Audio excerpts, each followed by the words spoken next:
hot as fuck in here. It is, yeah.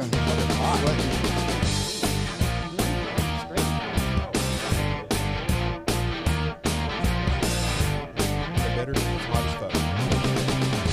What's the screaming or something? What he said. Holler. All right, here we go. 3,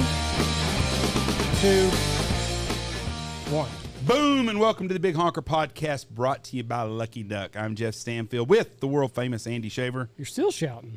No, I'm not. You're hollering. But yes, it is hot in here. You know what? I went to the doctor yesterday, and I have an ear infection, so maybe I'm not hearing as well. I think what it was, the music, I had my headphones off, and the music was playing, and you just shouted over the music is what it was. Because when I put my headphones back on, you weren't that loud. You know how you know you're old is when you and your wife go to co-doctor together appointments. Like old fuckers is exactly what we were like. Old blue hairs in there. Both there getting the same thing. Yep. Did they give you we both got prostate exams. Did they give you the Roto-Rooter? Nope, I'm going to shit in a box. What? New way of doing it now. They mail you a box, you poop in a box, and you send it back to them, and they check you for colon cancer. It's called Color Guard. I got a funny story about that. I'll tell you when we get to it. I'm going to introduce. With us today is an old friend of mine, James Steinbeck from Wichita Falls. And James is a great American story, and I want everyone to hear his story. He looks like Kid Rock. Can you sing like Kid Rock? You know, I can sing pretty good, yeah. Can you? I don't know if I can sing like Kid Rock, but I can sing pretty good. You would have hung out with Kid Rock. I would. He would have been one of your buddies. I would right now. No doubt. See, he probably still would be one of your buddies. So tell me this story about the shitting in a box. You know, it's not shitting in the box so much, but when we was locked up, you know, and when you're locked up, they give those tests to you, you know. And there was a friend of mine from Wichita Falls. You might know him. You know any of the Colliers? You know Troy Collier over there. Yes. Okay, his brother, Stu, is one of the funniest men I've ever met. Right. And he was in the penitentiary getting that test, and you know they do their old lube and you know and. When they got done, the doctor said, okay, now when you get done, I need you to go put a sample on that right there. And he said, well, what's wrong with that one right there on that glove? So, I'm telling you, man. So how long were you in the penitentiary? You know, I'm a knucklehead, so I went back 4 times. So altogether, I did about 7.5 years. So. You got all that out of your system now, right? I did, yeah. I've been 11 years now. I've been out. What was the longest stretch that you went? The last time my last stretch was 3 years, 6 months, about 3 years and 5.5 months. Yeah. So that was the longest straight run that I did, and boy, that was enough. And is that just because it was the 4th time, and they were like, okay, we're going to put you in longer and see if you can learn your lesson? That is exactly the reason, you know. And there was actually. There was a prosecutor there in Wichita named Dobie Cossum. He's a good friend of mine now, actually, you know. But they were trying to give me a lot longer than what they gave me, you know, that last time. And they still made me do a long time because of that. So. And he's one of your good friends. He's one of my very good friends now, yeah. His wife's funny on Facebook. I have both of them on Facebook. She's funny as hell. She's a trip, ain't she? Yeah. So her whole family's awesome. All of them are. They seem like good people. So what did you go to prison for? Start from when did you first get in trouble? My first time was 2000, I think, late 2000, early 2001, and it was for drugs. You know? Drugs. Selling, buying, shipping. What were you doing? Selling methamphetamine. So. Did you make methamphetamines also? I did, you know, and I was involved with a lot of other people that were also, you know, so. One of my most favorite friends in Knox City that passed away a couple of years ago, he used to dabble as a chemist. And I used to really enjoy his stories, though. And I know that sounds really crazy, but for most of the people listening to this don't know nothing about this game. I tell you what, you know, my wife is she's never done a drug in her life, you know, and she's like me, pretty boring person. Right, you know, and so she loves the stories, you know, because it's almost like it's almost movie-ish. Sometimes it's like watching TV. And to me, it was normal, you know, like you know, I thought.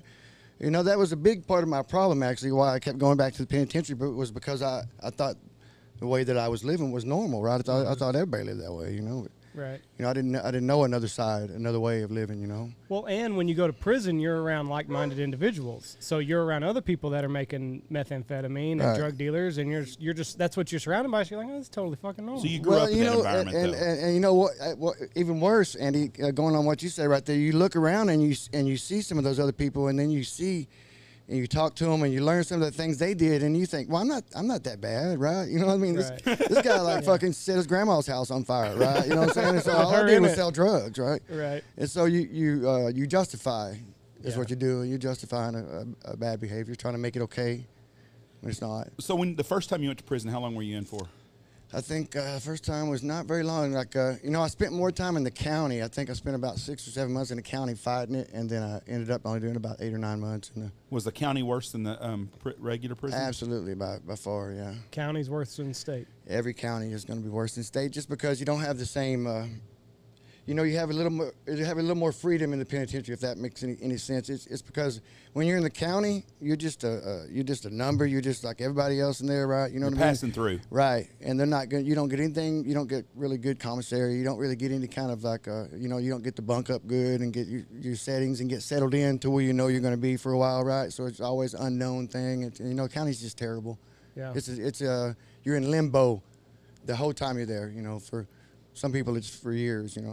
And then, well, a lot of times, like if you're in there a couple years, like when it finally does go to trial, they just do like time served, don't they? And then you get out. They can, you have to. That's part of where that jailhouse lawyer shit comes in, because you have to know that there's paperwork that has to be filed. There's things you have to do to get that time served for those things, which the third time I went, I was hip to a lot of that stuff. So actually, I filed a lot of the paperwork myself, and I got a lot of the time served and credited and stuff. That's why I only did 3 years, 5 months in the penitentiary, because I got a bunch of time served credited for the time I did in Oklahoma and things like that. Right. So your first roommate in college, or not college. College. Prison. Your first. Hey, it's my college, man. It really was. Your cellmate. My education. You learned a lot there, though. I did. Absolutely learned a lot. Your first cellmate, or whoever it is, when you got to prison, how long were you actually together with that same person? And did you develop a friendship with them, or was it a bad deal? I didn't have a real solid friend until maybe it was later on. It was it was really my last gig in, and that was because I had enough time to make it to what they call an ID unit, which is an actual penitentiary. You're not in a transfer unit, or you're not in the county. You're actually in a yard, and they call it ID unit. So when I hit ID unit, I met a guy there named Patrick. He died a couple years ago. Rest in peace, Patrick. But he was a good friend of mine that I met in there. We just started, he was a big guy. He was 6'7", about 350, and I was 6'5", 240. So they called us Twin Towers, you know what I mean, with two white boys. And we worked out together, and I made good friends with him when I got out. I sent him money every month, and wrote him letters. And then I went and picked him up when he got out, and we stayed friends all the way till the point he died, But only one guy, in all those years that I get friends like that. Now, what's your first day like when you're going to the penitentiary and they put you in that cell and the door closes behind you? It's terrifying, man. And you see your fucking 6'7" roommate. Right. You don't know what kind of person. You don't know. You don't know. The main thing is you don't want to be put in there with like a child molester, right. Or because here's the deal in the penitentiary. They have bylaws, right? There's it's political, very political, yeah. And so if you get locked up with a person like that, you have to do something, right? You have to beat his ass. You have to beat his ass, or he's got to get out. He's got to pay to stay. They have a pay to stay. You can pay, get your protection if you want. But that's what I was more worried about, was being around somebody like that. Right, because then all of a sudden, do they come after you? Like if you're with a child sex offender, you can't have sympathy for somebody like that. You know what I mean? And maybe that's where I get some of what we talked about earlier. About I don't care what you do, but that doesn't mean I have to forgive you for it. And there's some things that just aren't forgivable to me. That should be one of them. Touching kids and fucking with kids or anything that has to do with kids like that is just not forgivable to me. Yeah, the Oz, the show Oz that was on a long time ago on HBO. That guy, if I remember right, I quit watching it because it got really got deeper and deeper. There's a fucker that got a DWI and he killed somebody, I think is what happened. And he went to prison. He was supposed to be there for 18 months or something. But he got caught up in the game of having to shank somebody and something. Well, then he's there for the rest of his fucking life. Right. And it's they just catch going and going because he got in more trouble in prison than he did when he was out of prison. Right. That's what I was talking about, yeah. So do you have to... I'm going to be graphic here and stuff. Is the raping and shit, is that normal? Is that common, or is that not as common as everybody thinks it is? On some units, it can be, you know what I mean? But they about, I guess, let me think. It was in probably late 90s, early 2000s, they started this Safe Prisons Act shit, right? You know, and when they started that, and now it's to the point where you can't touch them, right? You can't touch any person that has a sex crime or a child molestation charge or anything like that. You can't. If you touch them, it's an automatic free will charge. They take you from the penitentiary to see Jeff at the city hall, and get their additional time, whatever it is, for whatever that they've done. You know, that's what they do now. So it's not as prevalent as it used to be, but it still is on certain yards and certain units you go to. They have knucklehead units, what they call rock and roll units. That, and you know, when you're if you're acting like an idiot, they're gonna send you to a knucklehead unit and then let you be a knucklehead. So a guy that's never been in trouble before. The average person going to prison has had more than one chance. I mean, I'm assuming. Yeah, it's absolutely. not just your first time. But let's say a guy gets a DWI and he has to go to prison, a vehicular manslaughter charge, and he has to go to prison for 2 years. Except if never you're Paul been in Pelosi. trouble. Yeah, unless you're Paul. And he's never been in trouble at all. How hard is it for a guy like that to blend in and mind his own business? You know, they have, like I said, they have different units. So everybody goes through what's called classification, right? When you come in, and so they know at classification that they don't want to send, Jeff, who just had a DWI. They don't want to send him to, and he's 40 or whatever, you know. They don't want to send him to a Robinson unit, which is a bunch of 19, 20, 21-year-old kids, and every time they roll the doors, there's a fucking fight, right? You know, so it's always on lockdown. They don't want to send him there because they know he's going to catch a charge. They know what it is, you know. So they send you to a unit that's more laid back, more your style, more people that are they're trying to go home. You know what I mean? You want to be around people that are trying to go home. And so they try to do that. But if you go to that unit and you act up, man, they're going to send you. They got a place for you. When you got out the last time, the guards say we're going to see you again? Every time. Every time? You went by there yet and let them know that I'm successful now and I ain't coming back? They wouldn't let me do that last time I went to Huntsville. I told you they wouldn't let me. They wouldn't let you talk to them? We was up there and I tried to go to the front door, you know, and you know, I actually had a little dude out there, what they call a S2, which is a helper, you know, a state approved. He's outside working, you know, sweeping, you know. So I threw him some cigarettes down, you know, so he could take some cigarettes back. But they won't let you go anywhere near the doors or anything anymore. I'm trying to look up. I think the recidivism rate is like 70% or something like that. I think it's astronomical. higher than that. Really? Yeah, I think so. Yeah. And so I mean, statistically speaking, the guard was probably right saying that I'll see you again. Right, it's a fucking dickhead thing to say, but right, odds were on his his favor. side. Yeah, for sure. Yeah, you know, I think it was. Well, you know, they do it for different crimes. It's for different, you know, but for drug charges like mine, the recidivism rate was really like in the 90s. I think like it was real high because most people don't. Get off and when you get out, you know, they go right back to same thing I did for 2 or 3 times, you know. The jail cells in the prisons, like you watch a show and that's all I got to go by. And like I just finished The Wire, which is a great series, I thought. And on The Wire, the guy that was the big drug kingpin in Baltimore gets put in prison, but he's still eating. He had Kentucky Fried Chicken and stuff. Do them guys get the big drug kings? Do they still out of prison running things? You think? Oh yeah, they still have. They still have a say so in a lot. You know, you could get.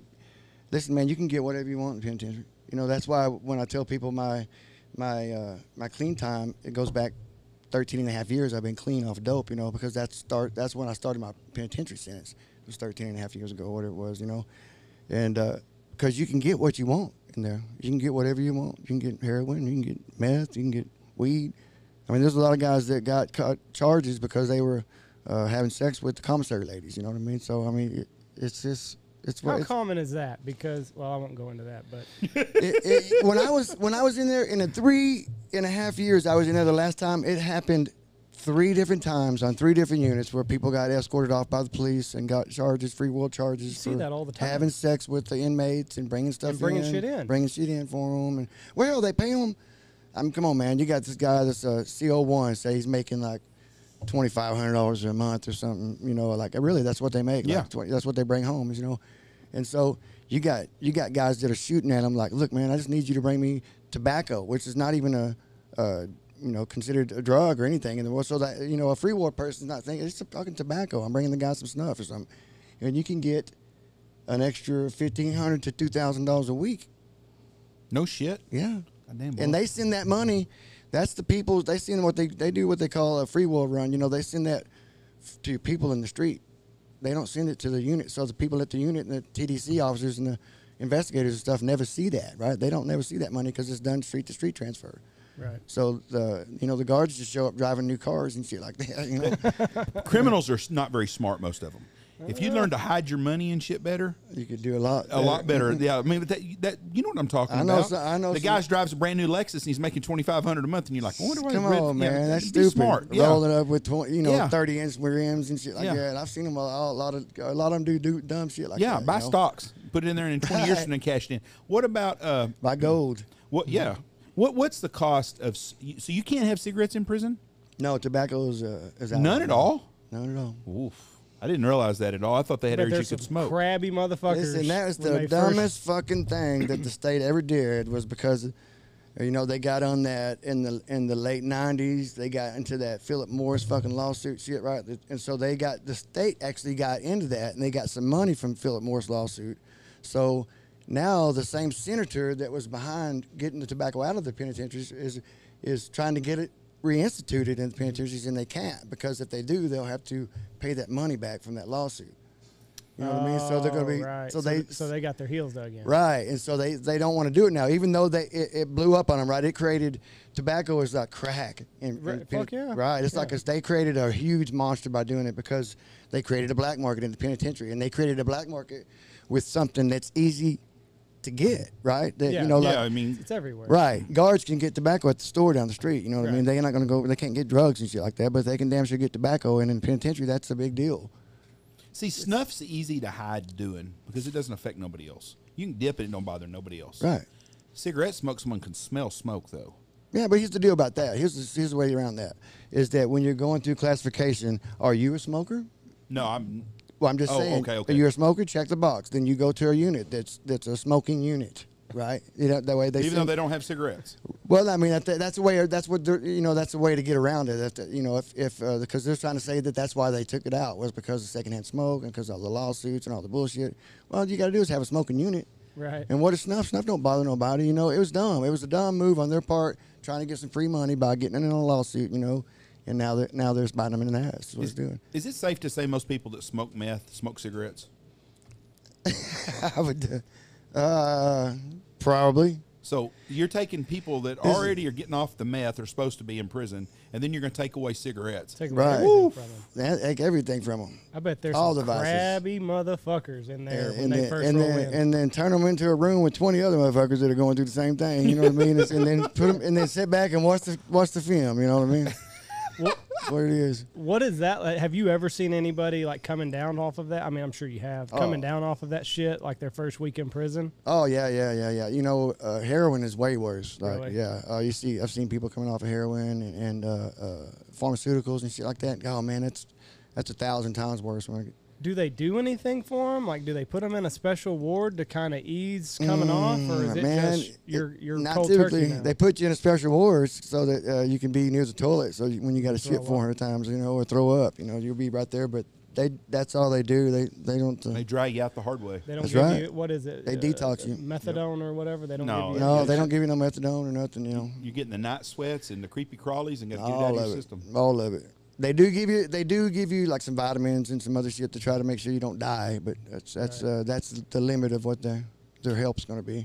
They're in their eyes, and I can see this in their eyes. You did that to yourself. Yeah, sure. What is there a drug you haven't done? Some of this new stuff. You know what I mean? Like, But you done cocaine? I've done cocaine. What's cocaine like? Is that it's a rich person drug? It's not as addicting. It doesn't last very long, It's just a quick hit. It's usually over in 10, 15, 20 minutes. Is meth that good? Because everybody that takes meth gets addicted to it. Is it that good? It used to be. I don't. The new stuff I see now, I don't see like those people don't look like they're having fun like that. Like back when we was doing drugs, man, we were having fun, man. We would go play darts and go fucking hunting. Everybody did. These people now, they just hide in the houses and hide in the back houses and like look like little right. Look like little. That shit ain't no fun. Yeah. So, but I mean, it wasn't all bad. I'm not gonna sit here and say I hate drugs and all that. I didn't. I would never recommend anybody ever doing it. You know what I mean? But my life doing it wasn't all bad.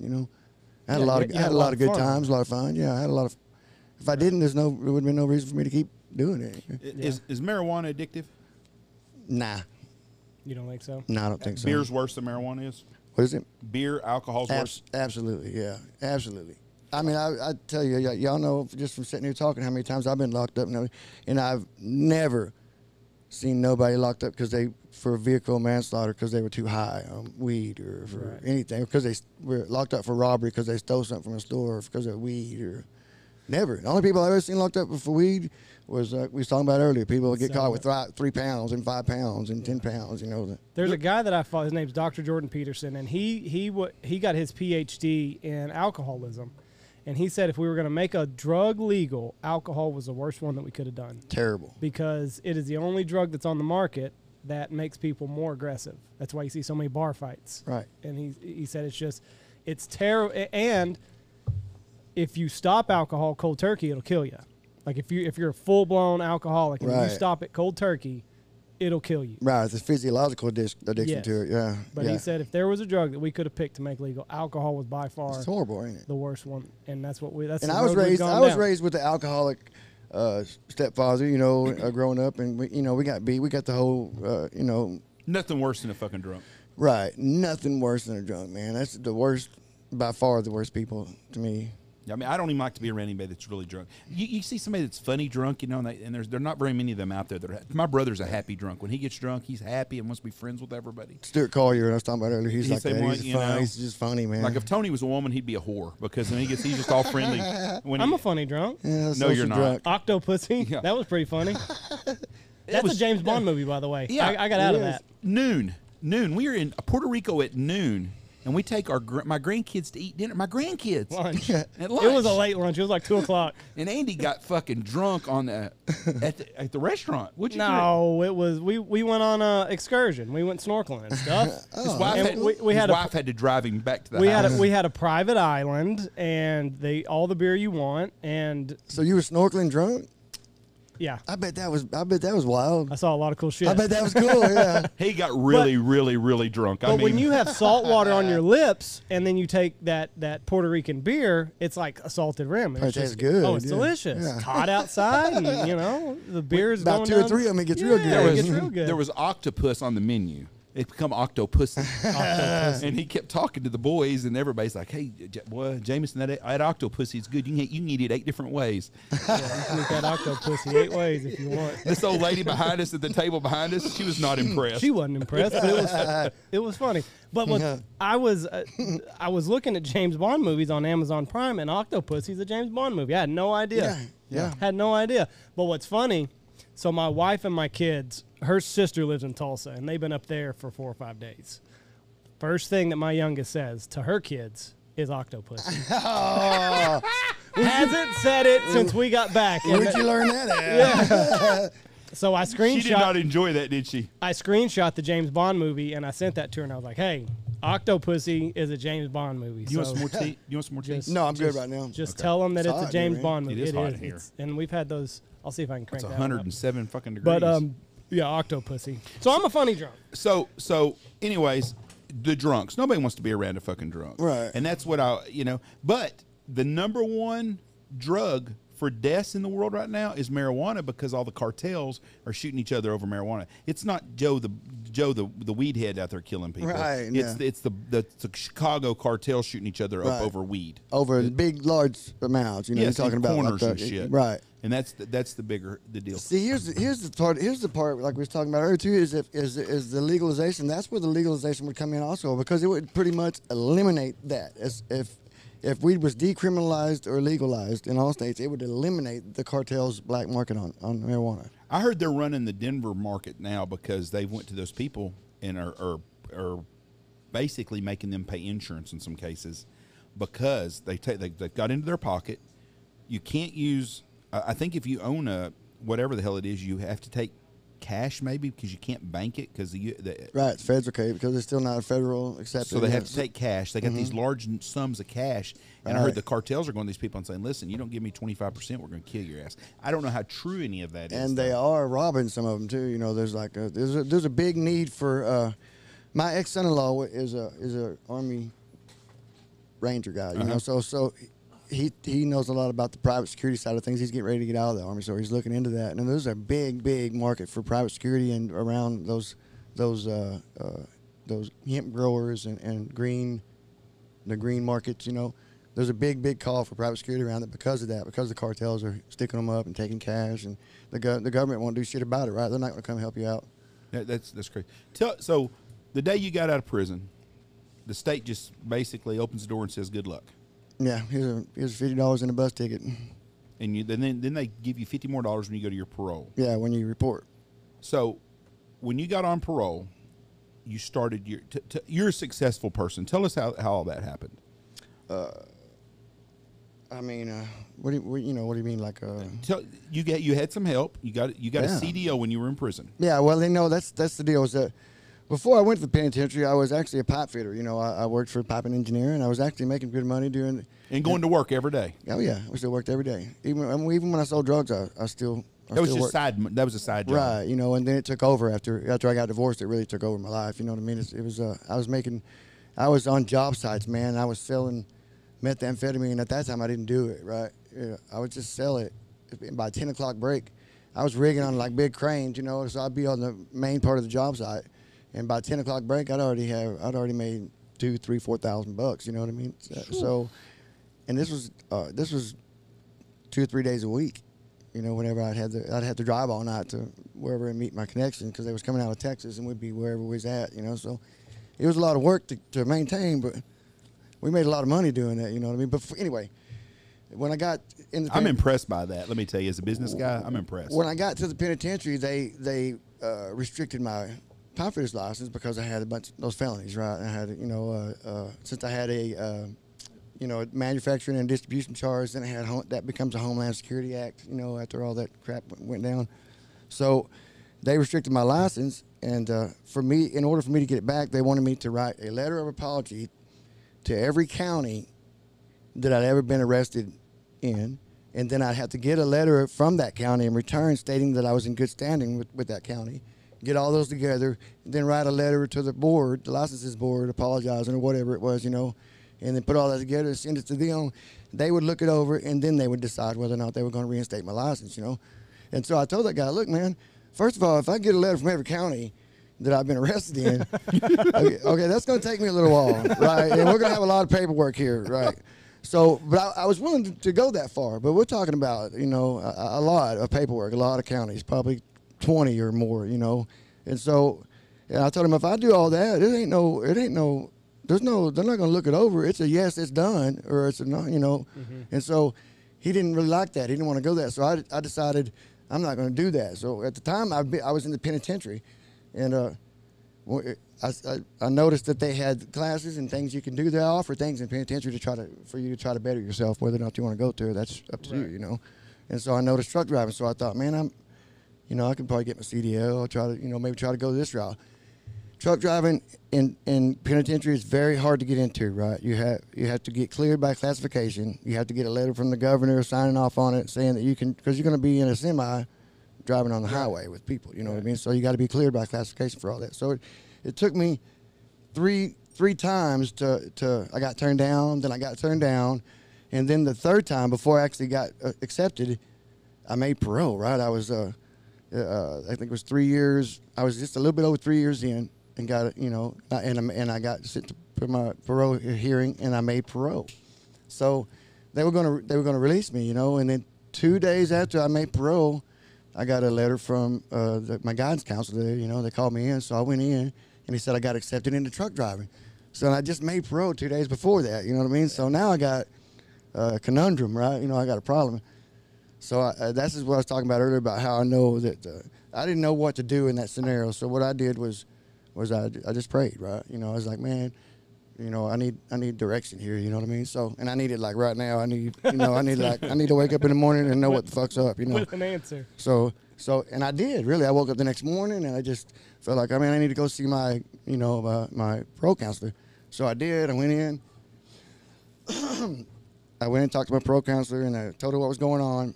And when I told her that I wanted to turn down parole, she liked the shit, right? She's like, what? She's like, what? And that's what she said, sit down. Made me close the door. And I thought, man, I'm fixing to get in trouble, because I didn't know what to do, And so she said, what do you mean you want to turn down parole? And I said, well, I just got accepted to truck driving school. And I know that if I take this parole, man, I already been back 4 times, right? I know what I'm going to do when I get out, man. I don't have no license anymore to work a legit job, you know. So, you know, I'm not going to starve. You know, I grew up, you got to go get it, you know. So, I know what I was going to do. I was going to go start selling drugs or go, you know, about that life anymore. And I didn't want to do that, man. I so much wanted to be done with all that, you know. So I turned down parole, and I went to truck driving school. They let me turn it down, and they actually accepted me in truck driving school. And then when I graduated truck driving school, graduated tops of my class, by the way. I was valedictorian. Valedictorian truck driving, penitentiary. My mom's proud. Anyway, when you come up for a parole review, you're supposed to be every year, right? And then you get turned down, you can get a 1-year set off or a 2-year set off or a 5, you know, whatever they give you. So I hadn't received what my set off was going to be at the time. I turned it down because I'm like, well, what is that set off going to be? You know, 5 more years. Right. So I was like, oh well, man, I'm just going to gamble with it, you know, because you know I graduated truck driving school, started driving for TDC, and man, I didn't make it about 3 days. And I got a letter from parole, you know. And so I'm like, oh, and what they do in the penitentiary, they give you, every day you're up at 4 o'clock, right? You got to get up and go have breakfast or whatever it is. I got us a fan. They got a schedule you got to keep, right? I think Ollie shit a minute ago or farted. God almighty. You can go ahead. Anyway, got a parole lay in, so then I go to parole not knowing what they wanted. So when I showed up parole, they gave me a FI-1, which is called a FI-1, Jeff, was a 30-day release, you know, and I didn't even know that I came up for a review. I wasn't even supposed to come up for a review, you know. That's another one of those God things, like that's never happened to nobody else that they knew. And it was my release day in 30 days from the time that they met with me right there. So I got to go home 30 days after that. So God looked over you. Right, man. So you got out when you left that time. What happened then? How'd you get a job? Well, when I got out that time, I had a bunch of good friends. I don't know if you know Shane Steele or not, but he was a good baseball player in Holiday, and Kevin Potts. I know Kevin. Kevin and Shane Steele. Kevin hunted with us last year. Kevin's a good guy. I still talk to him, you know, but in that group of people, Shane was working for Steven Santiano over there in Wichita and just mentioned to me that he might need a driver, you know. So I went over there and applied for the job, you know, and got turned down. and I went back, and they told me I needed to talk with Steven. So I met with Steven in his office and visited with him, and he said, you know, I don't need anyone right now, but I might, you know, if I do, I might get back with you. So I left there. And before I got home from the lake, from his office, man, he called me and said, hey, I need you to turn around and come back. And so I turned around and went back, and he gave me the job. Here's why he gave me the job. Because Dobie Kossab is his brother-in-law. Okay, this is where that tie is. This is the judge. Yeah, this is the DA. The DA. And so I didn't know that. But when I told Steven, you know, I went to Steven and I told him my whole story. I was like, look, man, I sold drugs. I was in the penitentiary. I've been to the penitentiary 3 or 4 times. I've been selling drugs and fucking up and doing stupid shit for the last 10, 12 years. You know, I don't want to do that anymore, but that's what my past is, and that's why I don't have a good job history at this point right now, you know, and I told him everything that's going on, told him how I went and all that. So when I left there, he just called his brother-in-law, right? He's like, hey, is this dude telling me the truth, you know, is he bullshitting? And so Dobie's like, yeah, man, this is what he did. He tells him all this, you know. That's why Steven called me back. When he called me back in there, he said, the reason I hired you is because you were honest. You came in here and you were honest, and most people would never do that. They would never come in here and sit down right there and say, look, man, I've been a drug dealer, and, you know, and because, you know, it's hard. It's hard to do that. It's hard to look a man in the eyes and tell him that's what you've been doing, but, hey, I want to do right now. You want to take a chance on me? And most guys are going to be like, no, I'm good. But Steven decided to take a chance on me because I was honest like that, you know, and he actually checked it, and it turned out to be that I was telling the truth, you know. So that's what's so hard is, you know, people have been burned by, you know, they do the right thing and then they get burned and they're like, fuck it, I'm not going to take a chance on anybody else again. Right. But it's so, like you said, it's so hard for you to go clean when you finally do make that decision, like, I'm done with that shit. Because people have already been burned, and it's hard to just get somebody like, I just need you to take a chance on me. because Right. I'm Very not hard. gonna disappoint you. Very hard. And it and like like you said, it's just trying to go clean is so you just got so many mountains that you got to jump. Big time. And you know what? Drug addicts, man, are the craftiest, most manipulating people. You know what I mean? Like, they're so good with their words and stuff, and you fall for it so much, and so it's really hard to get.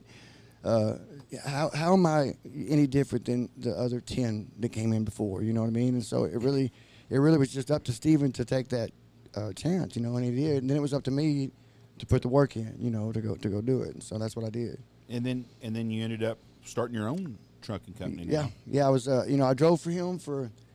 I was fortunate. I wasn't completely dumb. I made some good money when I was doing things I shouldn't have been doing. You know what I mean? And so I had a little bit of money, and I was fortunate to save a little bit of money with him. And during my time of employment with Steven, I met my wife, Linda, who is actually she's my saving grace. That's 100% from God for me, for sure. And she was the perfect person for me. And she's the one that talked me into. She backed me with some money, and we took, and then we started this trucking adventure, and it's for going on 5 years now. So I bet you thank Joe Biden every day when you fill up. I can't stand it. It's got to be killer. I don't know what I'm going to do, man. I don't know what I'm going to do at this. Go up on the prices of your. I already have. I tell you, I told her, man, I was involved in a couple of months ago. I was getting a motor built on my second truck, and it was in a shop, and the shop burned down to the ground, and my truck was inside the shop, right? So this just happened about a month and a half ago. So I've been involved with this right here going on right now. I got a big insurance. I had insurance on all of it, so my stuff was covered. I don't know. Their shop insurance would cover that, though, if they had it. He didn't have it. Well, it was a brand new shop just opening, you know what I mean? So it sucks for there's a lot of people. He had about 10 people's cars in there, So there's a whole, and plus all of his own stuff burned up. I know the guy personally, so he was starting his own business. Just a bad deal. Bad deal, and it was it was an accident, an accidental fire marshal was involved in all that. So, but anyway, it gutted my truck, and so I got a big insurance deal going on right now, trying to get them.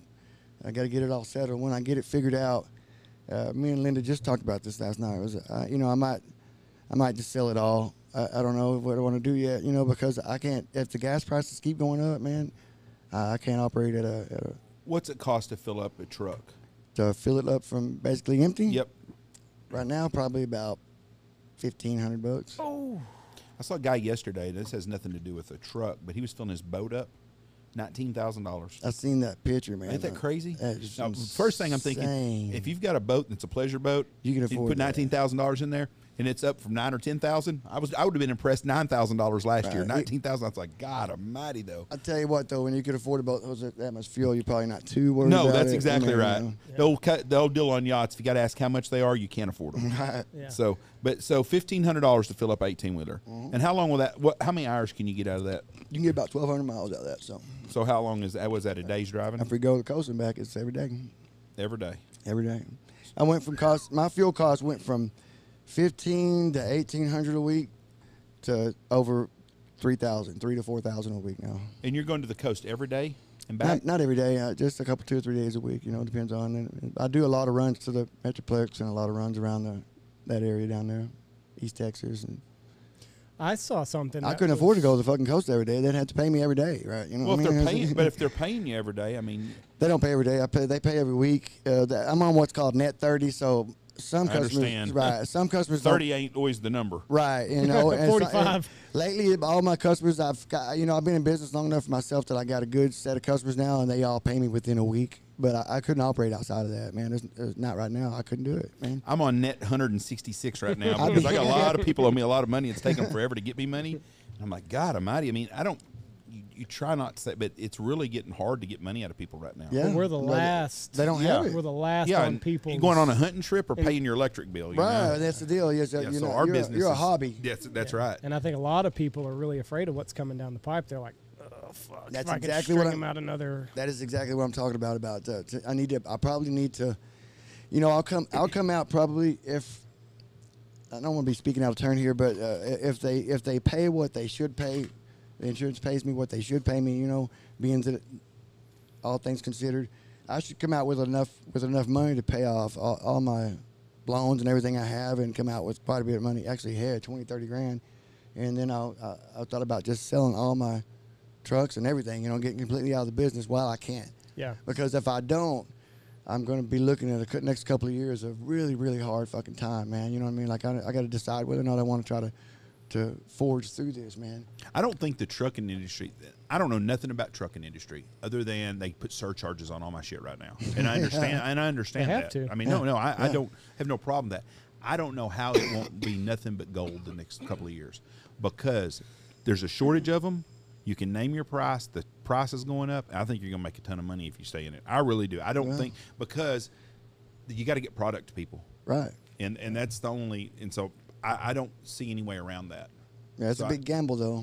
Well, you're paying a lot. It's a big gamble. But if you got people paying their bills, the problem is getting people to pay their fucking bills. Right, especially being an individual owner operator, right? Yes. You know, like you don't have big money or a big corporation backing you, so you could afford to wane on some of the things going on right now, and you could fade some of these hits because you know you're going to make it up later. You know, it's going to get you there, but you got to be able to get to there. Yeah, there's a big advantage to and everything's a conglomerate now. Everything is. Just about. I mean, all the how many guys do you know that drive for big trucking companies now? Oh, just about everybody. How many guys 1 and 2 trucks out there? Very few of those. Very few. Very few. Is it easy to find work? Oh yeah. You know, I don't have to even look anymore. I don't get on the low boards or anything anymore. I have customers that keep me. I have 4 or 5 good customers that keep me solid busy all the time now. So. I got a buddy of mine, Steve Barber. He bitches about trucking prices every fucking day. And goddamn truckers are just killing us right now. I said, well, you think that they're wanting to pay that much for fucking fuel? I said, I'm going to tell you right now, if a trucker's charging you $3,000 for a trip that was cost $1,000, he would much rather it only cost you $1,000 because he'd be making the same amount of money or more when it was $1,000. Right. And people just don't get that. And the cost of everything's going up. Taxes is outrageous right now, you know. Road tax, tax for this, tax for that. Everything's got it. When you go through a toll booth in Oklahoma, which I hate fucking toll booths, my deal is if you ain't going to put your fucking hand out and take my money, I'm fucking keep going. Some bitch is supposed to be paid for how long ago? I mean, the road Years got paid ago. for, right? I mean, how much? What's it cost for you to go through the turnpike and the one north of Lawton? If I went to Oklahoma City back, it cost me $60 for tolls. That's fucking crazy. The thing ridiculous, that I yeah. saw that was scary was there was a lady that is in the cattle business, and she said the price of hay has gone up 100, 200%. She said last year at this time, this bale of hay would have cost me $5, $10. And now it's like up to $20. She said this bag of feed would have cost me $8, and it's up to $16. Yeah, it's doubled in price. It's doubled in price. So But she their said, price isn't. She said, you want to see something scary is wait until these prices, because I guess we're just now having calves, but when we start slaughtering this year's calves, that's when we're going to make our money back off of this feed. And that's when you're really going to see price of food. Chicken's going to be $20 a pound. Astronomical. Beef's going to be $40 or $50 a pound. She said when this all catches up to the market is when you're going to see, along with trucking prices, that's when you're really going to see food prices just skyrocket. I don't think and that's going to happen in the next couple of years because Yeah. it's already happening. With the results are going to come in the next 6, 18 months, 24 months. See, I don't think the cattle operators are going to get paid. It's going to be the middleman.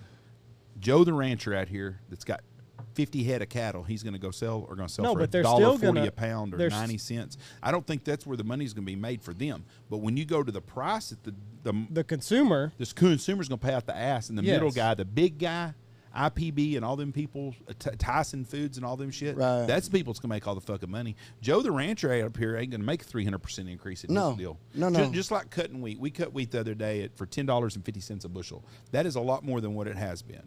But supply and demand deal. But it costs a whole lot more money to pay to get it combined than it used to. You got to get it processed. You ain't making any more. You got to get it transported. You got to get all that stuff's got to be. The bottom line, you're not going to make any much. You're not making more money than you did 5 or 10 years ago. right? But cereal is going to cost $20 for a box of fucking honeycombs. Them are the people making the fucking money. Right. Let me ask you this, and this might seem, I don't know, weird, but when you started your trucking business, was it the business side of it? Was it fairly simple for you? No. Like the dollars and numbers and all that stuff? Oh, that side was because, I had a lot of training. That's what I'm getting at. Like you, in a way, when you were dealing drugs, you were a business owner. Absolutely you are, yeah. Absolutely, it's a business, Yeah. With no taxes. That's a great business. I had a lot of I got real good at handling money, because of that, But also you got to be careful because that free, easy money, it's a different kind of mentality. When I'm working 21 hours to go get that $1,500 as opposed to working 21 minutes to get it, Right. And so you blow it a lot easier just because it was so easy to make. Right. You do bad. You blow it bad. So it's the finding that middle ground. With understanding how money works and all that stuff. Now that took a little while, and then also knowing all the laws. There's a shitload of laws and regulations and shit you got to know for the trucking industry to get in. They don't tell you. Right. Until you get into it. What's the drug deal just fascinates the shit out of me. And I think most people are because it's something we don't know about. It's like the thing we all want to talk about, but prostitution, drugs, anything that's illegal and shit that nobody in the 90% of the people don't ever know nothing about interests them. How much money? What's the most money you ever had, cash wise, that you dealt with? Oh, I've seen $300,000. Good God, man. How much room does that? What is it, like 20 singles, fives? What's it in? No, what's the denomination? It's in every denomination. It's not usually ones, but it's usually right. Bigger bills. And it'll go in a lot smaller area than you think it will. That's what I was getting at. Oh yeah, that. First time you see that, you're like, that's $100,000. That doesn't look like $100,000. There was a time back in the day, back in the early '90s, before the police really got onto the the Sudafeds and stuff, when it was pretty much just wide open, like it was Wild West for real, and it wasn't nothing to see 100,000, 200,000. Hell, Rocky Jennings and those guys. Rocky got busted. I think he had $530,000 in cash. Hey, listen, and they said, "What are you doing with that cash?" He said, "I was trying to get to $1 million." I said, "What were you gonna do? Retire, man? Was that? That's the point." So, where do you hide that kind of money at? Different places, bury it. Moms come in handy a lot of times. Moms. Mama needs you to hold Did your on mom to ever this ask you why you were giving her so much money, or does she know? Just don't look in this bag, She Mom. told me don't do it anymore after a little while.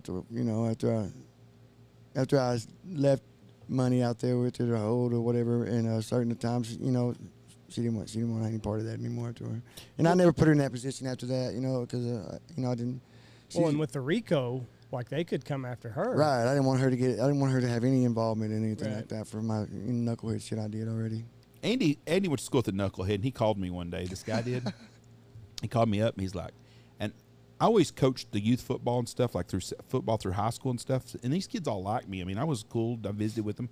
I was more real than a lot, I wasn't yes sir, no sir, Mr. Stanfield, that kind of guy. I was I visited with them and talked to them like real stuff. And and I always showed an interest in them because I love them kids, and I still do, and I want to see them succeed and stuff. But anyways, this kid calls me one night, and he's like, "Hey, Jeff, can you do me a favor?" "Sure, bud. What can I do for you?" "I do anything." Any of them kids like that, they're my boys. I do anything I could to help them. Right. He said, "Could you go to Mineral Wells for me?" I go, "What do you need me to go to Mineral Wells for?" I was going to go to Mineral Wells. He goes, "I need you to go to my old house." And he said, "In my mattress, there's $160,000 cash in it. I need you to get it, please. I'll give you 10% for your troubles." I was like, "Listen, bud, I will do anything for you, but I am not going to a house in Mineral Wells and getting $160,000 out of a mattress for you."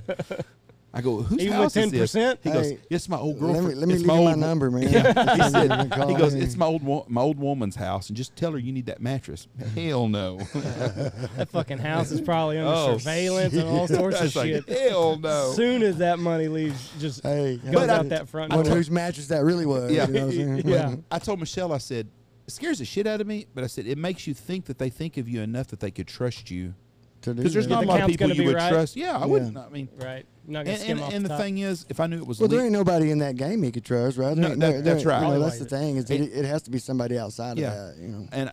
And if it would have been a legal thing to go get the money from me, or if he just said, "Hey, go here and get $160,000 from Joe Bob, he owes me money," I would have went and got the money from him, but I knew what it was about, and I wasn't going to get in the middle of that shit. Right. Quick math says that's $16,000 that you passed up. That's right, and I'm glad I did. Right. Well, next time, like I said, just call me. I might know somebody that can. What is it like if somebody shorts you? You've made a deal and you've delivered your product, and then I'm assuming you do the count in front of them. Yeah. Oh yeah. You always do, but you chalk it up to the game. You know what I mean? You can't. You do? Yeah. You don't bust their kneecaps or anything? Not typically. Depends on amount. But not typically because you don't want you don't need to draw any police attention, right? Oh, right. It's kind of like the old bookie deal. The bookies used to not. If a bookie owed you money and you didn't pay him, That bookie didn't. He just washed it off because if he went and broke your leg or something, you then lost the a customer. cops are gonna get the cops get involved. Well, he's gonna fuck his hustle up. That's you know right. What I mean, and you might fuck somebody else's hustle up in the process, and that's what you don't. So you don't. You just put the name out there. You just put the word out there to whoever your other dealer buddies or whatever you want to call them. That hey, that guy's no good. 100,000 in meth. How much does that take to make that? Now, how much to create that product? How much money does that cost? What do you mean? Like to make that? Like to make $100,000 worth of dope. How much money do you have How tied much up money in are that? you out? Oh man, back in the day, back when now it's different, right? Like, obviously everything's costing more, even drugs more now, right? You know what I'm saying? But back then it wouldn't be much, man. You might have, I know guys that did 10, 20, 30,000 pill cooks, and they got all their pills off of the dope head people, so they didn't have a lot of money tied up in them. They only give them 25 cents on the dollar, for whatever. So you might have $5,000, $8,000, $10,000 tied up in it To make $100,000? Oh yeah, and then some. We are in the wrong fucking business. And then some, bro. Like, back then it was Damn. a lot different. Now I just talked. It's funny because I just picked up a friend of mine. Did you ever know Donnie Watson? When he was in high school, he's from Owl Park, and he was a fighter, man. He I think I remember the name. He was known because of fighting him. I bet Clay will remember him because he was Text Clay right now, asking if he remembers Donnie Watson. He was one of those idiots, Donnie and Danny Watson, man. They were two knuckleheads from Owl Park, man. Were they twins? No, Danny was his older brother, but they you're probably thinking of the Ragsdales. No, I know Danny and Barry and Gary real well. No, but Donnie and Danny, they were from Owl Park. Danny was a little older, but they were knuckleheads. But I picked Donnie up the other day, and he's still, really dope and the drugs and stuff. And We probably shouldn't have mentioned his name. And he told me, no, because he needs to get off of it, man. That's why I picked him up the other day and took him to, and I took him, bought him a pack of cigarettes and had talk with him. And, same thing I've done with him 100 times, but he don't listen. But he was telling me about that and the prices of it and all that now. And I'm like, because I was asking him, I'm like, you're not even having any fun, What are you doing, man? What are you throwing your life away for shit that ain't no fun and just trash? You can't make no money at it. The prices are way down on what they charge compared to what they used to be, And I mean, like he's not doing anything but hiding from the police, hiding from people. Yeah. I mean, it's terrible, man. It's not a terrible life. That's not a life at all. It's terrible. Now that you're clean and all that, is it infuriating when you talk to these guys? Like, listen, man, if you could just kick this just a month, go a month, and kick it, your life can be so much better. Right, and I'm living proof of it. Right, dude. And what's the real ones that bother you are guys that are talented, right. that are real, and that you see them do talent. Shane Steele's one of those guys, man. This dude is, I think he still has one of the high school baseball records to this day. You know what I mean? Like, I think he batted .513 his senior year or something crazy the whole year. And he had so much talent, and so his whole life away for drugs, man. That's crazy. Yeah. And still today, he's still doing it. Well, and I mean, you're to a point now in your life where you're not looking over your shoulder. Right. A car backfires and you're not fucking. Yeah. Cop gets behind you. I don't care. Yeah. Like, and you're just like, listen, man, you can get out of this. You can walk down the street, and if you got a cop car that's blocked behind you, you're not fucking paranoid that he's tailing you. Right, or somebody gonna shoot you. Or somebody, who did I not pay? Right, who did I fuck out at this time? Yeah, that's a big deal. So back to what we were talking about earlier. How much is an acceptable loss?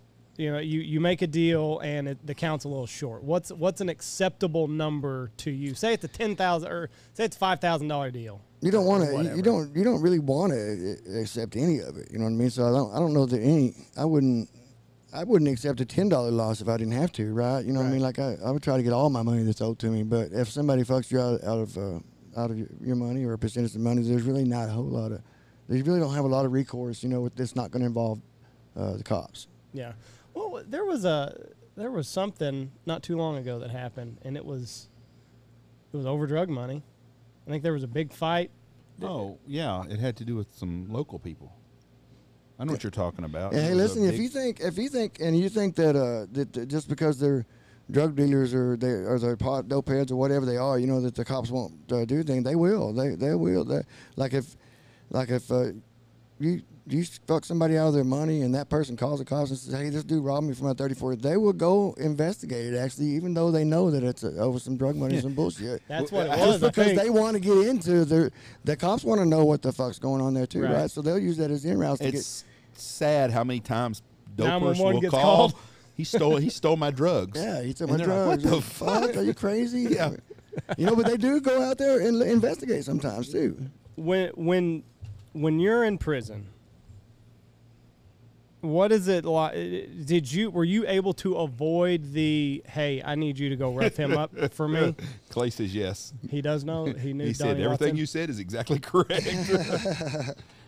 Man, you know, I fought a lot. You did? Yeah, I did, man. I fought a lot. You know, I. Like in the first three, or you even fought into your fourth time? Oh yeah, all the way.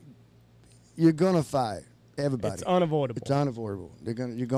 There's too much pent up testosterone, and people are, you know, and there's too much bullshit going on, and there's no way to vent for people to, you know, like any kind of a positive way, you know what I mean? Do they Like, still have so weight rooms? Do they still have that, or they did they took take all the that free away? weights out, only on units, like the units I was on, which are lay down units. They call them lay down units because everybody's trying to go home. On those chill units, they have machine weights and things, you know, and a track, and usually a gymnasium and things you can do and get involved in physical activities that work good for you. They don't put it on those hardcore units because those knuckleheads use them for weapons and stuff, yeah. So, but yeah, you know. What was your first prison fight? Do you remember it? First prison fight. I mean, you know, I got in some fights in the county a few times. Is it all about respect, or is it a lot of times just that motherfucker? Just, you know, I never started any shit like that. But I'm a peckerwood, man. You know, which is that's just what I am. You know, and that's in the penitentiary, the peckerwood is I don't hate nobody, right? You know, and so I ran with what they call the woods, the woodpile. You know, we don't hate anybody for their race. So we wasn't Aryan Brotherhood. Not we wasn't the Aryan Aryan Circle. Yeah, we wasn't, you know, and But is there fighting amongst the woods and the Aryan Brotherhoods also? right, because of that. That's why I fought. Fuck. That's So why I now- fought. Because see, when I went to Oklahoma, see now I'm a Texas peckerwood, right? And so I went to Oklahoma and I got Texas wood tattooed on my back. You know what I mean? And so Yeah. they're universal Aryan Brotherhoods up there. So they're trying to get me to get in with them, you know, to get down with them. You know, I'm not doing it. You know what I mean? Because I'm not gonna hate somebody just because they're a different color than me. And in the That Aryans, don't make no fucking sense to me. You No, know, me that's either. dumb as the fuck. Aryan you know, so- Brotherhoods, it's That's brown, right. black, I mean, white. it's cut and dry. You know, that's just what it is. You know what I mean? And that's I don't believe in that. I don't have Right. that same belief. So I'm not gonna hate somebody that doesn't hate me first, right? I can't. Listen, I learned a long time ago about fighting, I haven't lost a fight in a long time because of this reason right here. Because if you have a heart and you're in the right and you have just a little bit of skill, you're gonna win, man. Really? That's what fucking David and Goliath is about. You know what I mean? Because don't fuck with a man that has a heart and is in the right. Because you will lose. You know what I mean? Someone's got something to fight for. That's right. Somebody's got a reason and they can stand on it and they have a little bit of fighting skill, man. You're gonna get your ass whooped. You know what I mean? You better go into that knowing that you're on the right side, man. You know. You And weren't so- going around starting fights. Never, you know, never. And then I learned, like, because I whooped 2 or 3 guys at a time in the penitentiary. Like, you know, I did shit you shouldn't be. I'm a pretty big guy, and I was at that time I was 240, you know, and I was always working out and all that. So, and I had skills, and I also grew up fighting, so I wasn't scared. You know, because it's not always about win or lose. It's about will or won't. You know what I mean? Well, and it's about showing up for the other prisoners to see. That's right. It's about will or won't. They're going to see who, if you will. You know what? You might take my shit, but you're going to have to come get it. You know, I'm not just going to give it to you. You know? Yeah. Right. You know, so it is what it is. So people watch that, and I learned a long time ago that if you're fighting with somebody else, man, you better make sure you're in the right. If you're fighting somebody that has skill and has heart, because if not, you're going to get your ass whooped. Did you get additional time for your fighting ever?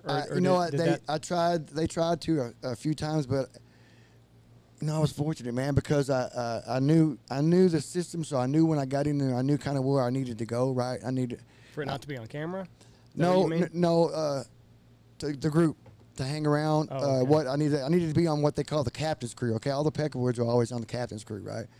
Blacks work the kitchens, Mexicans work the garbage and the laundry, whites get the captain crews and the outside maintenance jobs, right? And so I was always, and I was a good, like I said, I was a pipe fitter, right? So I knew how to do all kind of shit. So when they would take me around to fix their houses, the officers' housings and shit, that I would go fix their plumbing and all their stuff on it. And so when I would catch cases in the penitentiaries, the captains that were over my crew, they would just throw them out, right? They'd get them and just throw the cases out, right? Because I didn't go around starting shit. I didn't go around, like they're gonna write you up if they catch you fighting, everybody's getting written up, even though I was just defending myself, or whatever. Yeah. So what's it like? You're sitting there having lunch and then shit pops off with somebody else? No, man, you can't do it like that, dude, because people got hustle games going on, right? You know what I mean? So if you pop something off in a situation that's going to cause the penitentiary to get locked down, you better have your A game on, man. You better have a reason. You better already have talked to somebody, right?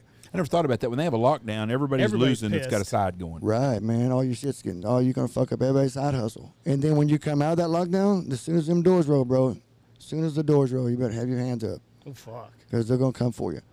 What's the best side hustle you ever seen in prison? Cigarettes, man. Tobacco, bro. I was killing it in Oklahoma. What do they go for?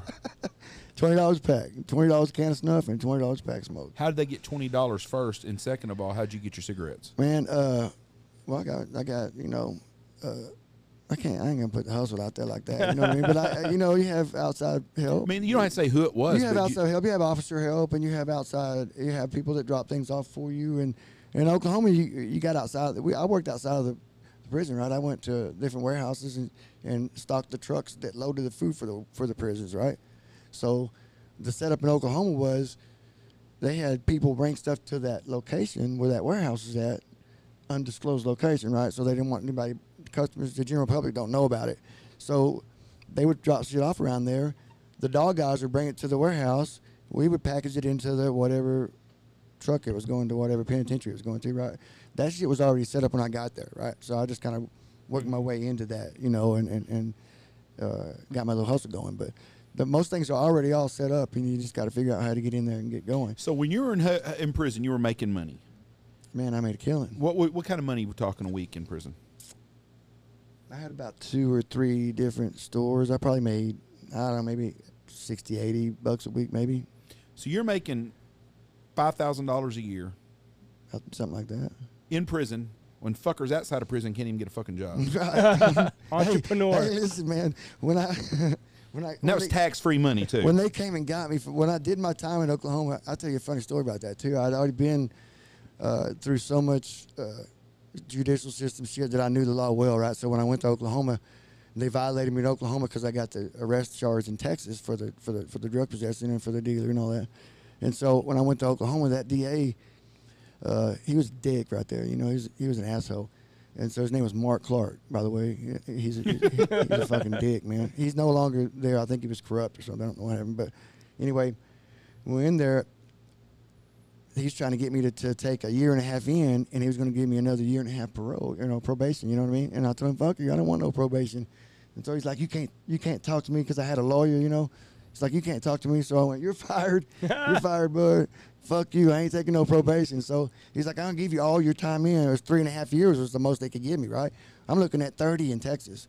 So I'm like, "Fuck you, dude." It was so fun, Jeff, because it was the first time in my life I could ever look at a DA. I'm like, "Well, fuck you, dude. Kiss my fucking ass, dude. So I'll give you all that time." So you did not want probation. You wanted to do all your time. Yeah, I wanted to discharge my time, yeah. Why? Man, parole's a trick, right? I did 7.5 years and discharged it, but I'm only like 1%. There's only like 1% that do that, right? Right. It's almost set up for failure. Because there's so many hoops that you have to jump through, and Right. and the temptation of falling back into that life. Right. So when you come out, you're free and clear. Yeah, here's what I think is funny, and I've never been somebody that cheers for control over people's lives, right? But when you get out of the penitentiary as an inmate, I don't know if you call it what you want to, but I'm fortunate enough person to have a drive, right? So when I got out, I'm doing something, right? I gotta get somewhere in life, Mm-hmm. Not everybody has that, right? So these penitentiaries, they're turning out people that have 2 or 3 years left on their sentence, that can't even eat a bowl of fucking cereal right? You know what I mean? That's how dumb they are, right?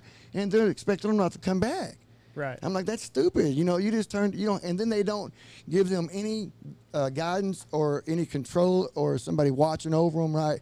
When they get put on parole, the parole is like, they do home visits in their car and shit like that, you know, and they don't have any control of these people. So they're just out there running and gunning, thinking they're getting away with the same bullshit. They get violated and go right back to penitentiary. Right. You know, that I think there needs to be more hands-on, man, with some of these people. I agree that they need to go through a classification system, and you need to decide, like, this dude that can't spell fucking Leroy right, you know what I mean? We probably need to watch him a little more, you know, than James, right, so to speak. You know what I'm saying? And they don't do that. They don't have that. Everybody just gets released as the same deal, right? So if you don't have that individual drive or desire to change or do better, you're gonna go back, man. Do you ever talk to any young guys that I'm sure you're around, because you still have your same circle of friends? Yeah, and that's hard. That's hard for people that have had drug problems to do.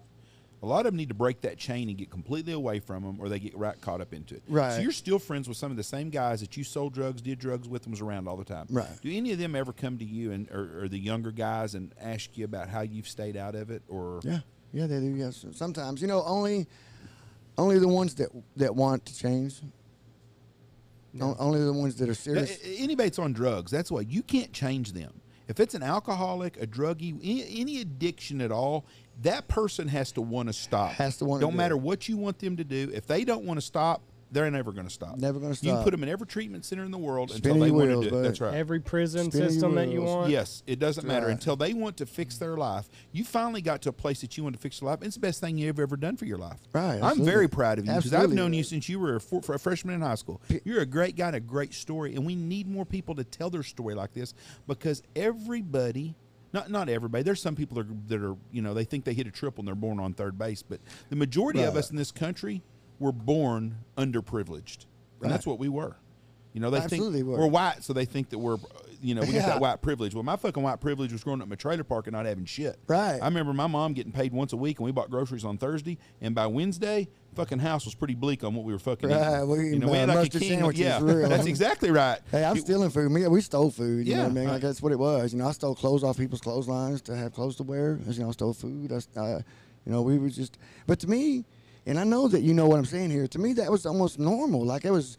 You know what I'm saying? I was poor, and everybody around me was poor. I didn't fucking know that wasn't how it was until later in life. Even you know, even like now, it's funny because, you know, I live in Tanglewood. That was where all the rich people lived when we were growing up. Right. Like, if you lived in Tanglewood, man, you were. You catch me out, buddy. Right. But also, like, you know, I make $300,000 a year. If you made that in the 90s, man, you were doing something. Now you'd be living in the country club then. Now that means you get to eat out one day a week. You know what I mean? That's all it means, right? You know, and you have a nice truck and a nice place, but you ain't cutting a fat hog in the ass, right? No. So people think that you're different now, that I'm different because of that, you know. And I'm telling you, I drive through the avenues almost every day because I never ever want to forget. It took my wife a little while to understand this, you know, and now she understands. She loves doing it with me now. She loves going. We just drive through the avenues, and I'll say, "Hey man, I used to play fucking football right there," right? You know, we drive through there all the time, and I tell her stories about all that. She used to think that was a bad thing, right? She'd be like, why do you do that? Don't you want to forget that part of your life? And I'm like, no, I fucking don't. No. And did you? Like, no. I want it at the front of my mind every time I wake up. You know what? Never want to forget it, man. I don't want to forget being poor and growing up poor, but I had some great times being poor. I loved it. But I didn't know anybody else wasn't poor. All right, that's what I mean. I thought everybody that's what I mean was poor. about it was normal. Like, yeah. I thought that was normal. I didn't know that it wasn't. And you know, you see kids, isn't it a trip? These fucking kids nowadays, you know, they're wearing dudes. They're like, man, I need help, man. I don't have nothing. I'm fucking poor. Are you kidding me, dude? Yeah. Are you kidding me, dude? You ain't fucking poor. No. Everybody's got a cell phone. Yeah. You got clothes on, or man, you don't understand poor, man. Did you eat today? Yeah. Well, poor is not having a quarter to put in Southeast Boys Club in the Coke machine to get you a Coke when some of the other kids might. Right. But you know what? 9 out of 10 of us in there didn't have a fucking quarter. And when your parents come to pick you up from there, they didn't have a quarter to give you either. No. I mean, I was poor growing up, and I know what being poor is, and I never wanted my kids to be poor, and I don't want my grandkids to be poor. No. But I also don't want them to think that they don't have to work to achieve something either. And that's where that's where I think society is bad today. We all grew up struggling because it was normal to struggle. There was people that didn't, and good for them that didn't struggle. Right. But the ones of us that struggled, we remember that. Today, poor kids ain't poor today. No, you know, it goes hand in hand with what you just said. They might be poor, but they don't fucking struggle. No, they don't have any struggles. So they might be monetarily poor. They might not have things or whatever, but they don't struggle like we fucking struggled, man. Like, no, they got Netflix at home. They got fucking a $1,300 cell phone. They got a pair of brand new shoes. They got food. They got food because they get braces. They get food stamps and they get braces. Yeah, the only fuckers with straight teeth in my school were the rich kids. That's right. You know, that's it. I mean, that's just the way it was. I was already down a couple teeth by the time I graduated. You know what I'm saying? But that is exactly right. We had one coat. Right. You know, these kids today got 4 or 5 coats. I never got a new pair of jeans until I was a senior, man, and that's because I worked at Long John Silver's and went and bought the bitches myself. You know, we didn't get. I got hand-me-downs. Everything. I was the younger of 2 or 3 older brothers, right? So I got hand-me-downs. Everything I got was a hand-me-down. Now Dustin was older than you, right? Right. And he just passed away, right? Yeah. I'm well, sorry he passed away in 07. Now Dustin was built more like me than you, so there's no way you're wearing his hand-me-downs. No, he was huge. Dustin was big. A lot bigger kid than you are. Yeah, but I got another older brother, Alan, and then I got 3 younger brothers too. So 6 kids in the family. 6 boys. Whew. You were ready for. You was fucking scrapping growing I was, up like I prison. was the meanest one by far. I was the. Where were you at in the 6? You were third. I was right in the middle, man. I was right in the middle. So you know, all my brothers are big, right? Like we huge. D was big, and Alan, my older brother's big. My fucking little brothers are all 300 pounds, right? And here's little old me, little 200 pounds. I also had to get mean, right? That's why I was the meanest one. You were also not one to bash down from talking either.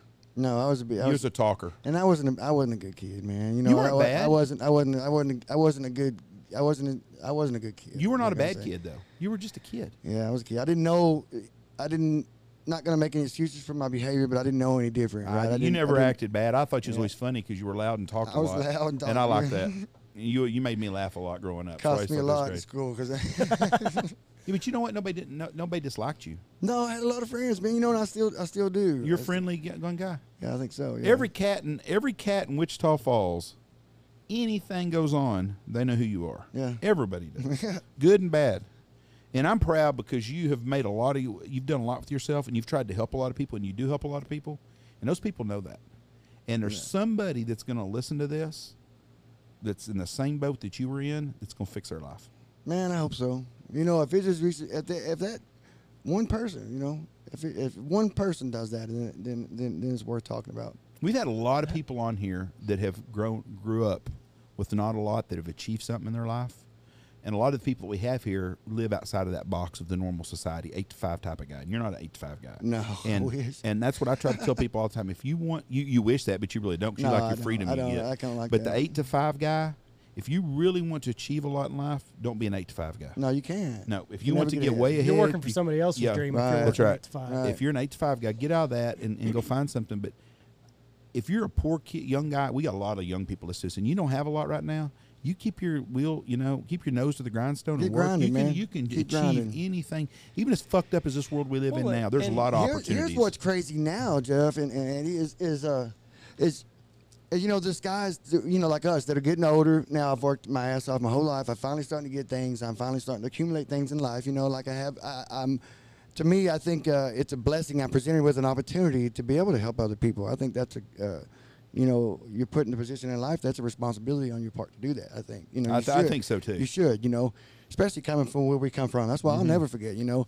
But nowadays, there's so many young kids that ain't worth a shit, that don't want to do anything, that don't want to even, or aren't inspired to do anything other than play video games or whatever it is they do, that the ones that do that have guys like us chomping at the bit to try to help them out. You know what I mean? So they really are somebody that wants to grind. Young people that wants to listen. Young people, I'm telling you right.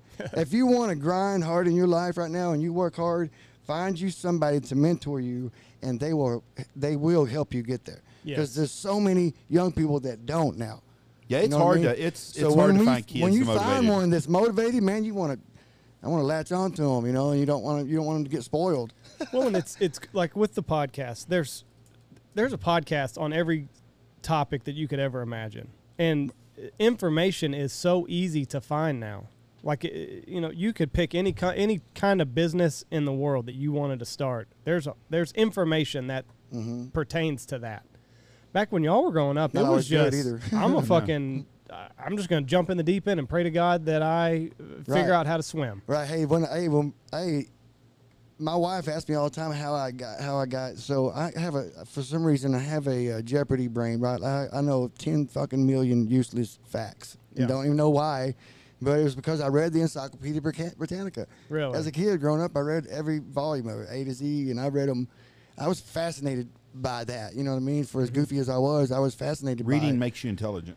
It does, you know, and I retained that kind of stuff. And I don't know why I like that. I read a lot in the penitentiary. I haven't read much since I've been out, but I mean, it's hard to find time, you know, when I need to get back to that, because my wife always tells me all the time that I should write a book, you know what I mean? I should write something about how, you know.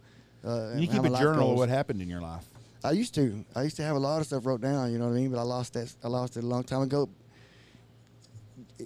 It changed for me when I got married to Linda, because I wanted to leave some of that behind, right? You know, so I you know, all of a sudden it was hard to be, you know, like when you're young and you're angry, you know what I mean? You're fucking like you know, you're grinding like that. When you finally get successful and you start to get things, you know, it's hard to have that same edge, right? You know, you throw Your priorities are different, right, and you get rid of some of those things in your past that don't, you know. So it's hard to stay in touch with those. So I don't know where the next step is from here, because I didn't have any guidance. You know, I don't have anybody to. I think you got good guidance. I saw you pray before you ate dinner today. Absolutely, and that's you're getting guidance from the guy upstairs. Right, that's the best guidance you can get. I tell you what, man, it's never failed me. I don't care what people. I don't even care what people's religious things are. I'm never going to be on a street corner handing out pamphlets. You know what I mean? He never failed you. Never. And you went to prison 4 times and you're successful. Don't ever give up on yourself. Man, I tell that's you what people don't get, that though. They do not understand that everybody I know that's successful, and not everybody, has got some deep demons or some problems that's happened in their life. Nothing's ever an easy run for anybody. No, you know, behind every millionaire is several lost million. Yeah, that's right. You know what I mean? So it takes a long time to be.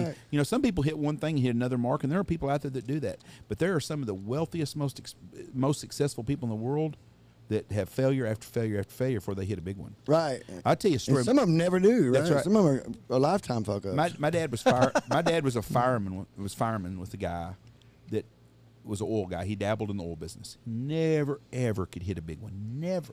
Had this lease, and he would tell my dad about it every day. He said, that's going to make me, I'm going to retire as a millionaire. This is in 1974, 75. $1 million in 1974 was a lot of money. Man, yeah. That's probably equivalent to having 10 million now. At least. I'm gonna hit it big, and I'm gonna hit it big. I'm gonna hit it big on this. Guy came to him one day at the fire station and said, I'd like to buy that oil lease off of you. He said, man, I don't want to sell it. He said, I'll tell you what to do. I'll give you $2,500 cash. Now, I'm a little bit off on it. It's not a lot of, it wasn't a lot of money, but it was at that time. And I'll give you 2 brand new RCA color TVs, the big console TVs they had that weighed about 480 pounds. Yeah, there was a piece of furniture. Yes, that's exactly. Piece of furniture with a TV in it. That's exactly right. And the guy's like, shit, I hate to do it. It's Christmas time, and you know, shit, my wife wants to go to Hawaii. Did that. They hit 10 oil wells on that place that flowed 1,000 barrels a day. Wow, man. And he used to tell Dad every day, he said it'd make me sick every day that I didn't just keep 10% of that. And he goes, I don't hate it for me, I just hate it for what I could give in my family. Yeah, you know, generational wealth. Yeah, so it's life can be hips and downs, but the guy had a great life. He had grandkids, kids around him and stuff. Right, he never hit the financial deal, but you know, there's always a lesson to be learned, good or bad.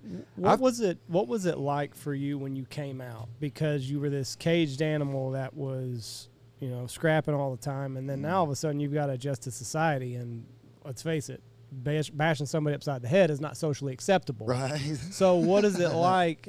Is there a switch that you were able to turn off and on, or is there a period of time where you adjust? Well, it's an adjustment. It's definitely an adjustment period. You know what I mean? And it was a little bit different for me because it was my 4th time, right? So I kind of knew what to expect in certain ways, but this was the first time that I was coming out with a different mindset, right? I was really gonna try, man. You know, the way I looked at it was I hadn't been fair to myself. You know, I mean, I realized that my drug dealing and stuff messed off my family. I lost my kids and stuff behind it, and I lost a lot of things in life behind it. but I wasn't being fair to myself either. I never gave myself a fair chance. Yeah. I never approached life with 100% of my ability to do better. You know what I mean? And so this time I was. So I was scared, man. Yeah. I was scared. I was scared I was going to mess up. I was scared. The people. I didn't at that time. Even though I have a lot of friends now, and I have a lot of friends that I've had for my whole life, but I mean, a lot of people ran from me when I was doing drugs and stuff. So at that time, when I got out, I didn't have really any friends or anybody that I knew that didn't do those things, right? So I was nervous about who I was going to be around, who I was going to, that kind of thing. But it's all in your head, man. It's all a mind game, and you got to be able to beat that, just like everything else, because that's how the devil will come at you, right? That's how he's going to find whatever your weakest spot is, whatever that is, and that's where he's going to shoot at you at. So he's going to poke you. All right. What about the guys that you hang out with still, that you hung out with before you went to prison? Some of them probably still dabble and do stuff they don't. They don't try to get you involved in any of that, or they know better. No, they know better. They don't. And I just went through this with this mechanic to my truck, the shop that burned down. He was, that guy twisted off. It's taken him 6 months to build my truck. It should have taken him 2 months, And he was a friend of ours, and he twisted off on drugs, And so we've been, me and a couple of other good friends of mine that are Brandon Stewart and Jeremy Brazier. They're friends of mine that came through, done the same thing I've done. They're both successful people. They're both, we all tried. And we still try with this guy, you know what I mean, to get him to pull his head out of his ass, So it's you have a few people that you try that for, and then you have other ones that you just. And there's got to come a time where you just cut bait. 'Cause I had a really good friend of mine growing up that died from drugs, and when people are like, well, what can you do? What can you do? Listen, I've done everything I can do. If he can't help himself, can't do shit. I love him to death. We'll do anything for him if he wants to help himself, but. He's got to want to help himself. There's got to be a time where you cannot. It's not my child. If it's my child, it'd be forever trying to fight that battle for him. And even then, sometimes you got to let them. I fight tell their you, own battle. you think you would, man. You think you would, but you wouldn't. You wouldn't, because at a point it's going to start taking away from you, right? And it's going to start endangering your wife, and it's going to start endangering Andy, right? For you to be involved in trying to help. And even though it's your own son, you got to be able to you got to understand that he's got to go on his own. He's gonna have to learn this on his own. Well, it's back to you got to help yourself. You don't want to help yourself, but we've all had them friends that just don't do it. And I was wondering, so it's not hard for you to be around the guys that you're strong. You wanted out and you wanted to quit, because the people that get out and then they get back in, that same nucleus of people that hang around with us hard. Right. And I again, it goes back to you're not gonna make me do nothing I don't want to do. No matter what. So and. That's the way I just approached it. So I didn't even care. I dated some girls that were doing at that time when I got out. They were still doing the drugs and stuff, and that didn't bother me. Listen, man, if you want to have some wild sex, date a girl that's doing methamphetamine, right? You know what I'm saying? Like it's gonna be crazy, right? So I was still getting involved with those people that did that crap, And just because you were being selfish. And none of that pulled me back, right? You know what I mean? I didn't. I wanted to get away from all of that. So that's what I did, Slowly but surely, I got away from those people, and I got those people out of my life that weren't good for me, and that wasn't. And the hard part, Jeff, is how do you identify who that is, right? Right. Because you can't tell.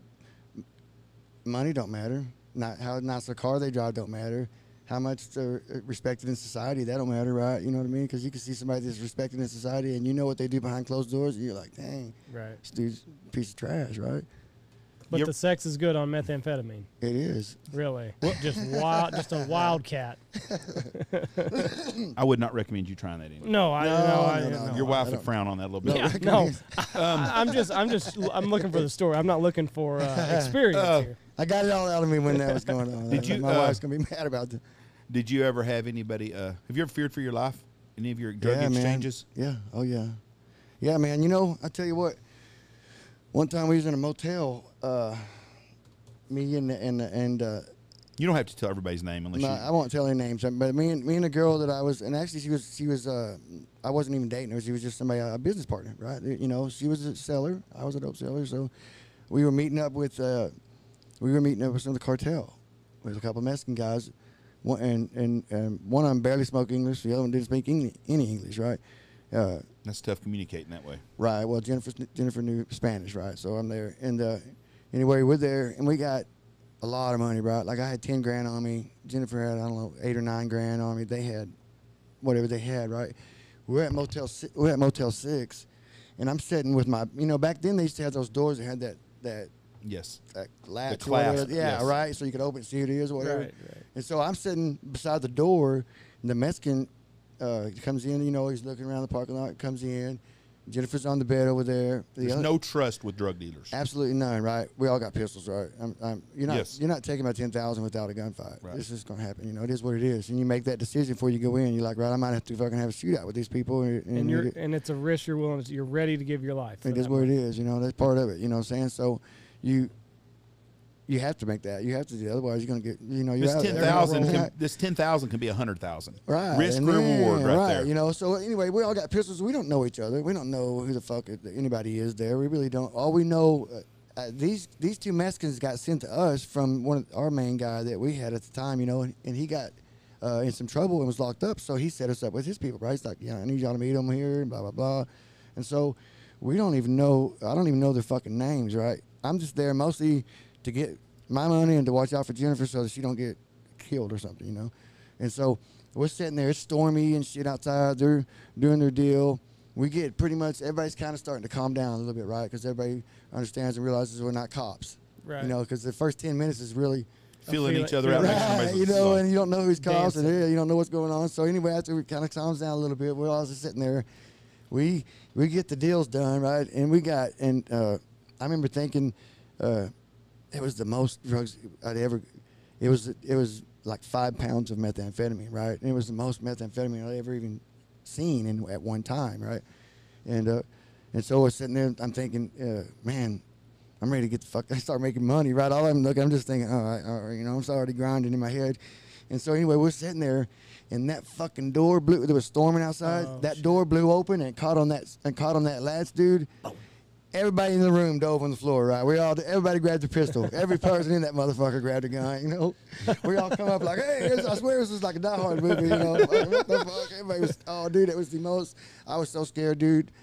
We were literally, when me and Jennifer left there, we were still shaking, and then we all started laughing and shit, but nobody was really laughing, It was, they were scared and you were scared. Right, they were scared of us as we were of them, So we got our shit, we got out, we got in the car, and I remember me and Jennifer finally started laughing, and it was like, oh my God, dude, what the fuck, dude. Now, so 5 pounds of meth, would you sell that a little bit at a time, or did you have people you were selling bigger to? Well, I had people that were selling it for you. Right, yeah. So you I was a mid-level. So you went and took that somewhere else and dropped it all off. Right, for the most part. And you were done with it.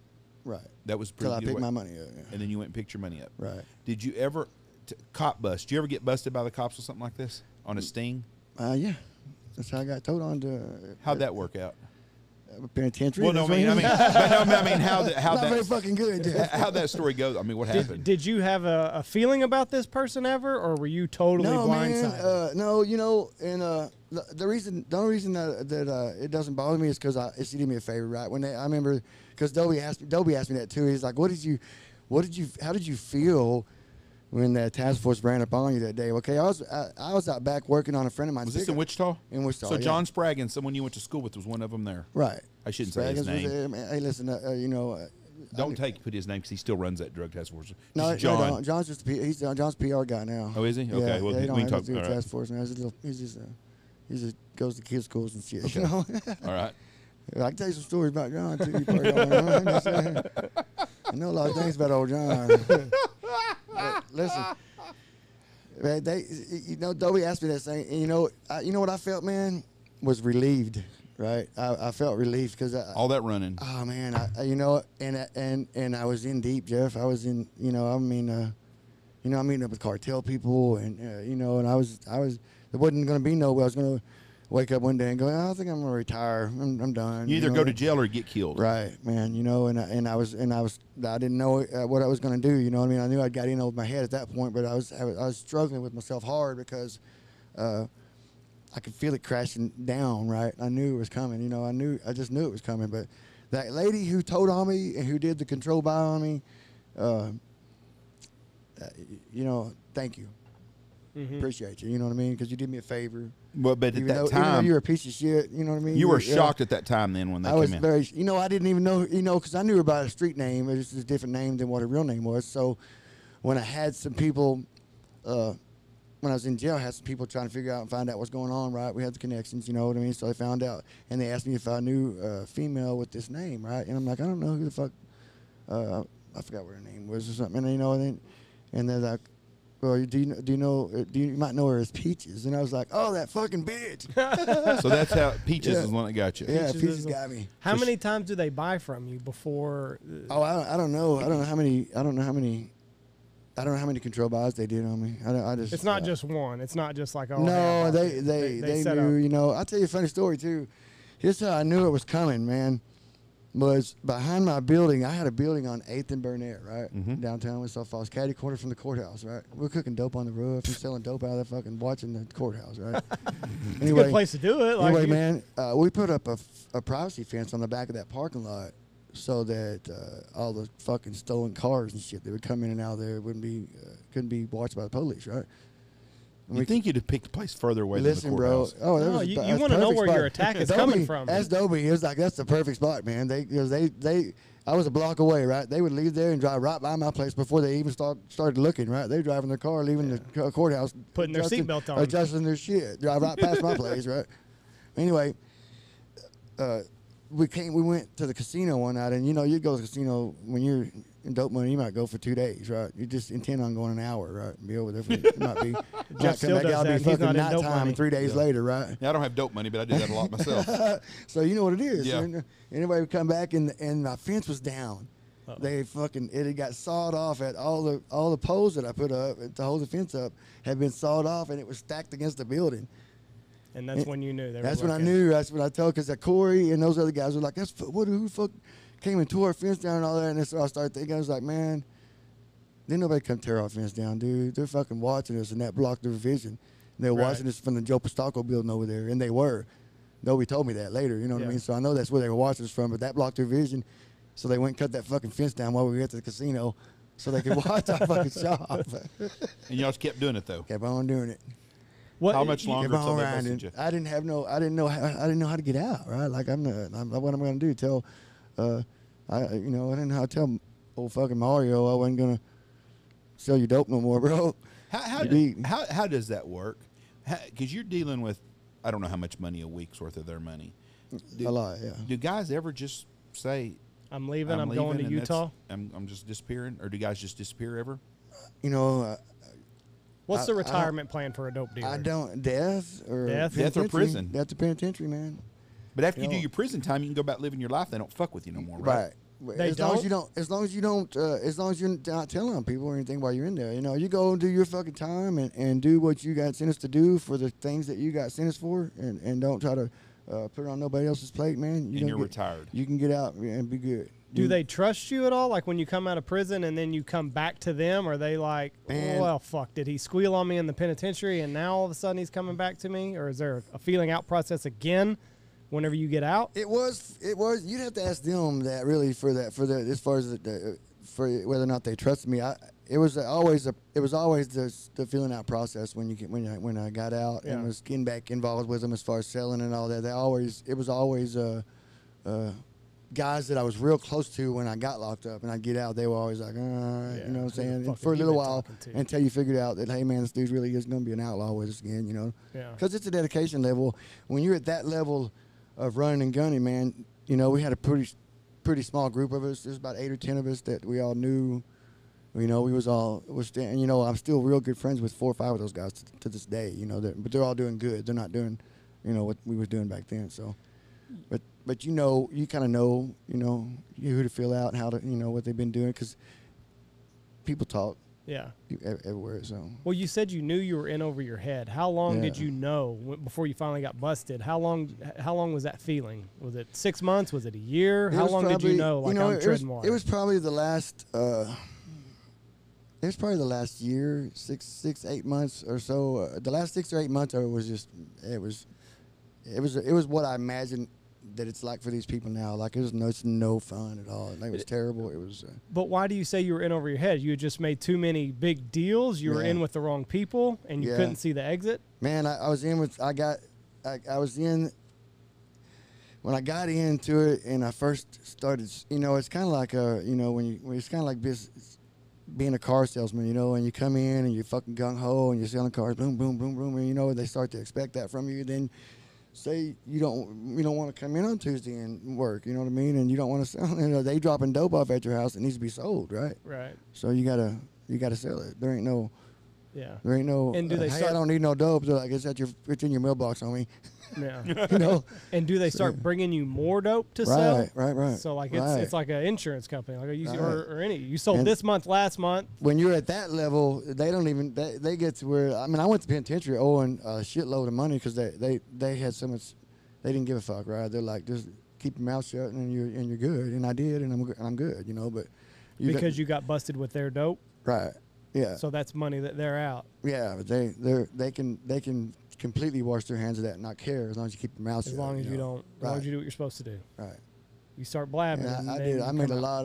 lot of money for them, so they were good. Right. What But a if you go in and start talking, then all of a sudden the money that that's you your owe fucking, them. that's your fucking death warrant, man. Because I mean, unless you plan on spending the rest of your life in the penitentiary, you're not gonna. Who's gonna protect you? Right. What you know what's crazy is people, you weren't in a gang, but you were in a gang kind of. You had your Right. own group of guys. But what people don't understand is, or this is my thoughts from someone completely on the outside. It's like a motorcycle gang. Motorcycle gangs don't fuck with people unless they're messing with them. Right.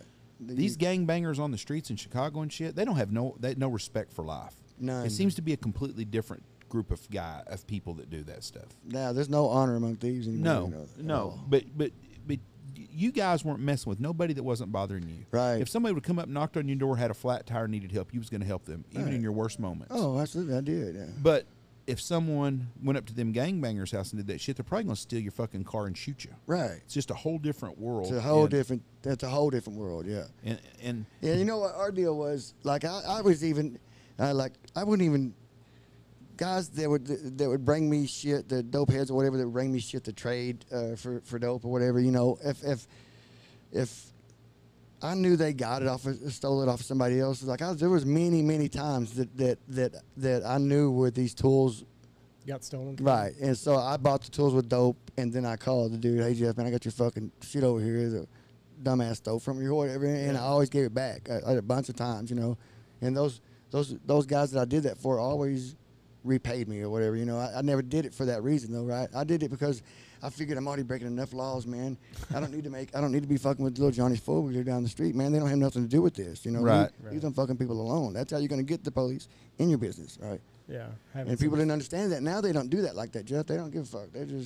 They have no integrity at all. Like, you know, I know it sounds stupid to no, but there's a code that you have to live sure. by. And life is different now because just in Wichita Falls, I saw they had another kid got shot last night. Yeah, They've had like 5 murders in the last 2 weeks there. That's crazy, ain't it? And it's all kids. It's kids, and it's white kids killing other white kids. Most of them. It's all kids. And man. it's over. I don't even know what it's over. I don't understand. I know kids. 2 or 3 of them have been over marijuana, and I'm like, how the fuck are you gonna kill somebody over weed, man? Is that the kid they beat up to death? Is that what it was over? It was pot? Well, he supposedly. Now I don't know. I'm speaking out of turn, but I do know some people that know him. They beat him up because they said that he stole the girl's drugs, right, or whatever. So those 2 kids that beat him up, one of them was the boyfriend of the girl, and then that was his friend. Then that's who they beat 4 up. lives fucked up for the rest of their life over fucking nothing. Over nothing. Yep, I don't understand. No.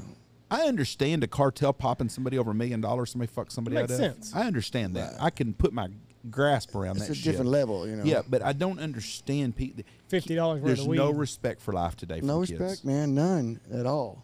They don't respect the game. mean, They you don't see- respect the process at all. I mean, you see people. Well, another example. You see these people sucker punching old people walking down the road. That shit burns me But up. me man. too. Fucking makes me madder Man, than hell. burns Somebody me take a up. 2x4 and stick it up their fucking ass Right. like they kill them. They always manage to pick Yes, the right one. Don't they do Yeah. all the time, and I don't understand where we've got in society that's acceptable, and somebody thinks they need to film it and not do nothing about it. Why would they think that's funny? What the I fuck don't- about there's that nothing you think funny is at cool? all. It's stupid as Nothing. fuck, you know. And you see it happen all the time, Yeah. and we lived in a different world. It's terrible to me. Before we get off of here, you've been an excellent guest. I've asked a lot of questions I've always wanted to Thank know. you. I'm gonna throw this name out there again, Joe Bob Tyler. What can you say about that man? Joe Bob was Man, he was great. He was a great guy. He was the only teacher in high school that tried to do something for me, right? You know, like he really fucking went to bat for me. You know, I remember him going to my guidance counselor's office and telling him, look, man, this kid's physically abused. He's poor. He's got a lot of, and he needs you to help guide him, not just, you know. And Joe Bob, he helped me. You know, he let me. You remember they had the no pass, no play? That's when they started that shit, right? 1985. Right? And so he's in the middle of that thing. You know, he kind of helped me get past that a couple times and actually be able to play, even though I wasn't, you know, a very good kid. Joe Bob Tyler, they need to make a movie about him. For everybody who don't know, that was our football coach at Wichita Falls High School. He was in the Bataan Death March. He was as good a man as you ever feel. You can look up on Google Joe Bob Tyler. They got things. Were about you him. a good athlete in high school? I was, man. You know, I think if I'd had a decent parents or something, you know, I can't blame my parents. If I would have been a better kid, I probably could have been a pro athlete, probably. Really? I mean, you got the build. You're 6'5", and you were 240 at the Could have time. been. You could have been Gronkowski. And I was a fucking knucklehead in high school. You know what I mean? You'll go over my the coach don't give a shit. You had a lot more fun. You had a lot more. care. Had a lot more fun than a lot of people. What? Yeah. Joe Bob Tyler had the biggest fingers, the biggest hands I've ever seen on a human being. His hands were big as like Dad's. They were Right. gigantic. But he wasn't a man. big guy, though, was he? He was 5'10", 225 pounds. Just stout. Played at LSU. He played guard. LSU or OSU? LSU. His fucking hands, man. You know, I get big hands, but his fingers were like gigantic. And when he sausages. looked you in the face, he could see through to your brain. Right. He would hold your hand too. He'd shake his hand and he would hold it like that. Yep. And look, he'd be like, He was a man's man, but he was a good He was, person. He man. cared about every kid, whether you didn't have He cared. anything. And that's what he's just a good guy, a good man. And I wish to hell that they'd do a movie on him. He's a great man. Yeah. Joe Bob Tyler. How long Yeah. did it take you to He repair? cared. You said before that you have repaired your relationship with your kids. How long did that take? you know, it took a few years, and that was just because I needed to prove to them. You know, we talked about that earlier about that lip service bullshit. You know, Yeah. they done heard it, they done heard it, and they done seen it, and they done Dad's seen gonna it. do You better know, this time. right? Dad's So gonna do better this time. you gotta. I had to put in the work this time, and you know, the biggest thing that I did that was the biggest healer for my relationship with my kids was I owned my behavior. Right, I didn't go say, hey, I did drugs because of this or that, or blah, blah, you know. And I was like, I fucked up, you know. I messed up. I did what I did. I owned all my behavior, and I hope that you guys can forgive me, you know, that kind of thing. And that worked better than anything that I did at all because it helped them. I wanted them to understand that it wasn't nothing they did, right? There wasn't. My daughter couldn't have worn a different dress, and I would have done something different, you know. Or my son couldn't have said this something, I would have done something different. It wasn't anything they did that made me do what I did, you know. Right. That was How old were they when you got locked up, and how old were they when you kind of fixed everything? There was 3 and 6 when I got locked up, and they were 11 and 14 when I. That's a big age. Yeah. If Yeah. you're going to come back into your kid's life. Yeah, and they were 11 and 14 when I got to get back into life and then it took a little while. It took even 2 or 3 more years after that before I really could get around my son a whole lot, you know. And, Which one was harder to? Which one was more my son. apprehensive to let you back my in? son by far. Really? My son by far, yeah. He I was can the see that. one- And you know what's crazy about that now is that he's had his run in with some drugs, and you know, and it's crazy, man, because I was able to call Dobie and get a favor. You know what I mean? Like, I'm like, what? You know what I'm saying? And like the guy that sent you to prison helped you with your son. right, help me keep my son out of prison from ruining his life, and just give him just let him get a chance. They can give him a chance, you know. And they did. They gave him a And chance. he's got his life straight now too. He's getting there. Good. He's getting there, man. So He can't come to you and say, Dad, you don't understand what I'm going through, because Dad knows. goddamn right, I know. Ain't that crazy how we always think our parents don't know, but they know? No matter Right. what happens, your parents say, well, you ain't telling me shit I don't know. Right. I never gave him the benefit of the doubt at all. Ever did I give my parents the benefit of the doubt? Well, man, you've been an excellent But that's what person, man. it's important, because you know you want to own your shit, and like Absolutely. I fucked up. There's nothing that you did wrong. critical. This was me. I fucked up. I'll do whatever I have to do to get back into for you Right. to trust me again. But this was on me. It was Nothing you critical. did. It was critical for my daughter, especially because I didn't want her to feel like this. She needed to go get a father figure out of, you know, and Yeah. all that. And, you know, and I don't know how good a job I've done with that. As far as but she's a pretty good girl. She's a pretty good person. She's got a good, beautiful family, and so That's good. yeah. So yeah, Today, that's but a yeah, big thing. it's very critical, especially in this day and age. And to anybody who's listening, man, own what you do. Stand up for what you do. Be accountable. You know what I mean? Because that shit is a rare trait right now in this society we live in. Everything is everybody else's fucking fault. Yep. For why you're in the position you're in, or why you're there, and all that. And I could easily blamed the world on why I was in.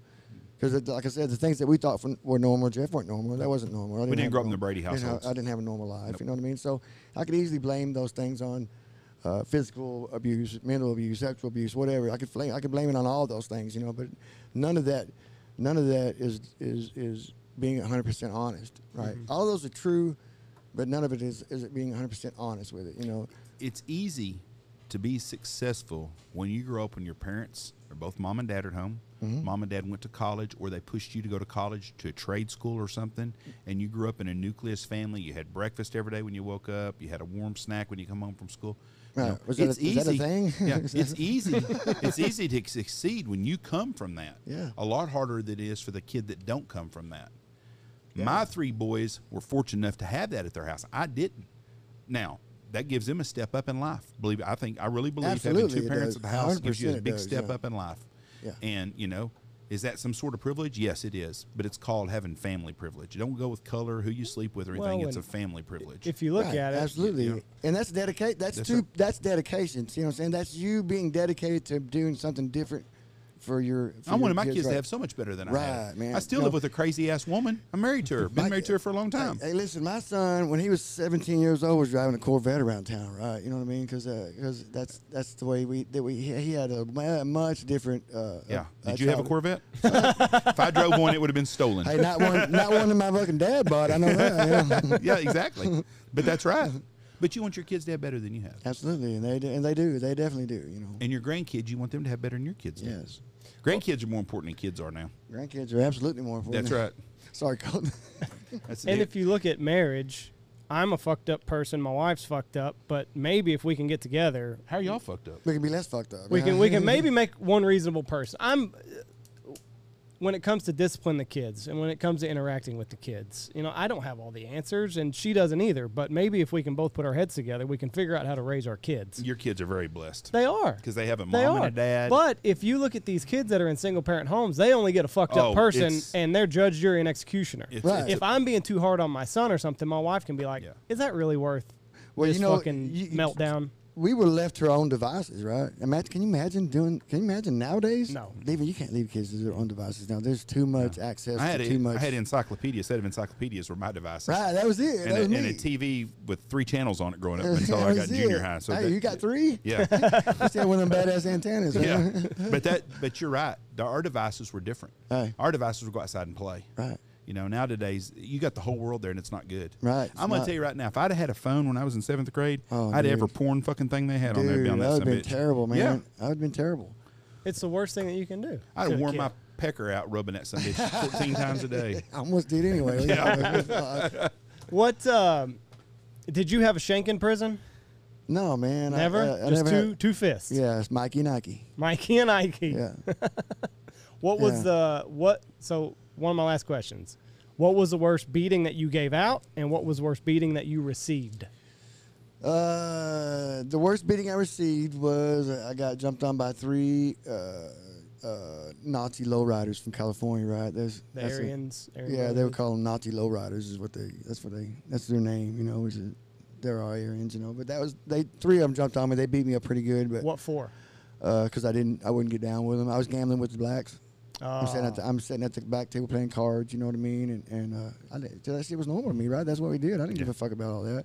And so they didn't like that, and I didn't like that they didn't like that, and I didn't give a fuck, Do they tell you ahead of time, like, listen, straighten up or else? You can kind of feel it, right? And really, all it really boils down to is the dude, James Lucas, and I remember the dude to this day because when I got out of the penitentiary, I looked him up because I was going to go catch him one-on-one, even after. Oh, really? Right, because, carry that shit. Yeah, you fucking punk. I could, if he wouldn't have had his little helpers, I'd have got him in the penitentiary, but I don't like dudes like that, bullies, just straight up. And the only reason that they beat me up was because he had a couple of them, but Did they sucker punch you, or did they get you in a corner? Yeah, James grabbed me. You know, they ran in on me when I was taking the shit, actually. Really? That's a bad time to have to fight. I'm not fighting good bro, at that I time jumped either. up off the toilet, shit on the floor, right? You know, and I knocked Jeremy out, you know, and James got on my back and started chokeholding me, and then Shorty started kicking me in the face. Are your pants still down? Right, like you're around fighting? my ankles, man. Yeah. Jesus. And then how do you step into the punch? So after that, after that was all said and done, you know, they went out, and then after that happens to you, you're not supposed to go. You're not supposed to go out of your cell, right? Because they call that ratting, right? They say if you go outside of your cell, then the guards see it, and it becomes a big fucking deal, you know. And so I told them, I don't need no. They ain't bring me my food. They bring you a tray to you and shit when they leave you in the cell. After you get beat up, so you ain't bring me shit, man. I went to the kitchen, or I went to the dining room, and the lieutenant see me, and that's how it all got settled out, you know. And that's why I ended up fighting about 4 or 5 more times after that. The same guys or different guys? No, it's the different dudes, because they thought they put it out there that I ratted on them, though, even though I didn't, you know what I mean. But I wasn't gonna. I went to go eat, and you ain't gonna stop me from going eating just because you want to fight, you know what I mean? Right. And so the lieutenants pulled me to the side and asked me what happened. And I said, them fucking bitches jumped on me, you know what I'm saying? I'll call you out right in front of them, you know. I wasn't messed up about it. So I ended up fighting a whole bunch more after that. But the next time you had to fight, was it one-on-one, or was it still multiple? it was never guys? one-on-one with them fools, man. Really? Never. But I didn't lose anymore. You didn't? No. What's the most guys that you've taken on at one time and come out victorious?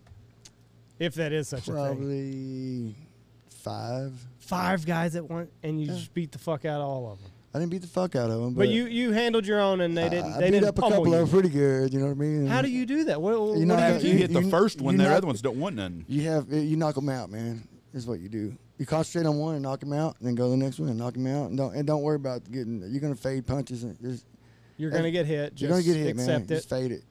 And after you do the first couple of them, then the rest of them don't Right. wanna do They it. tend to back up a little Yeah. bit, you know. Plus, I already had a reputation anyway for. I had a. Why do they uncanny fuck with ability to- you? If you've got a reputation, why are they fucking there with was you? 5 of them. That's why they come 2 and 3 deep like that, though, because really? that's what they want to do. And there's a lot of times it's prospects, what they call prospects. It's Go never. earn your stripes. Yeah, it's never an officer or somebody that's a rank. It's always a prospect or somebody that's trying to come up in the little whatever the little group is. So they'll in a send way- prospects over In a way, you having a reputation being a fighter puts a target on your back, Right. because now all these new groups are like, hey, every time. go fuck with him over there. Every Have you ran time. into that in Wichita anywhere you go, that any of these guys want to see if you're tough, or is everybody? Dude, Are you an old man now? We don't even go to the bars anymore because of that. You know, we catch some benefits and stuff like that, but there's always some fucking drunk there that has to be Want to make a name. right.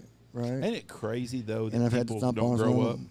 Right. I mean, it's crazy. And there's no. My dad used to tell me all the time, and he used to fight a lot when he was younger. And he was a tough old man. He told me one time, he said, "There ain't nothing more dangerous than an old guy, because an old guy don't give a shit no more, right.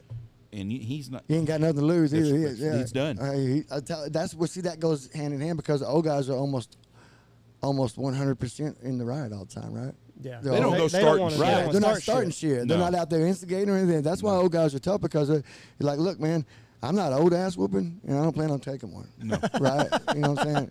So if I'm old one, it is what it is. But I'm not old one. I didn't touch nobody or do nothing wrong to nobody, so I'm not fixed to take no ass whooping. I'm gonna tell you. You're going to have to give it to me. I'm gonna tell you a funny story before we get off here. We talked about Price Pruitt. Price, Tony, and Chance are best friends.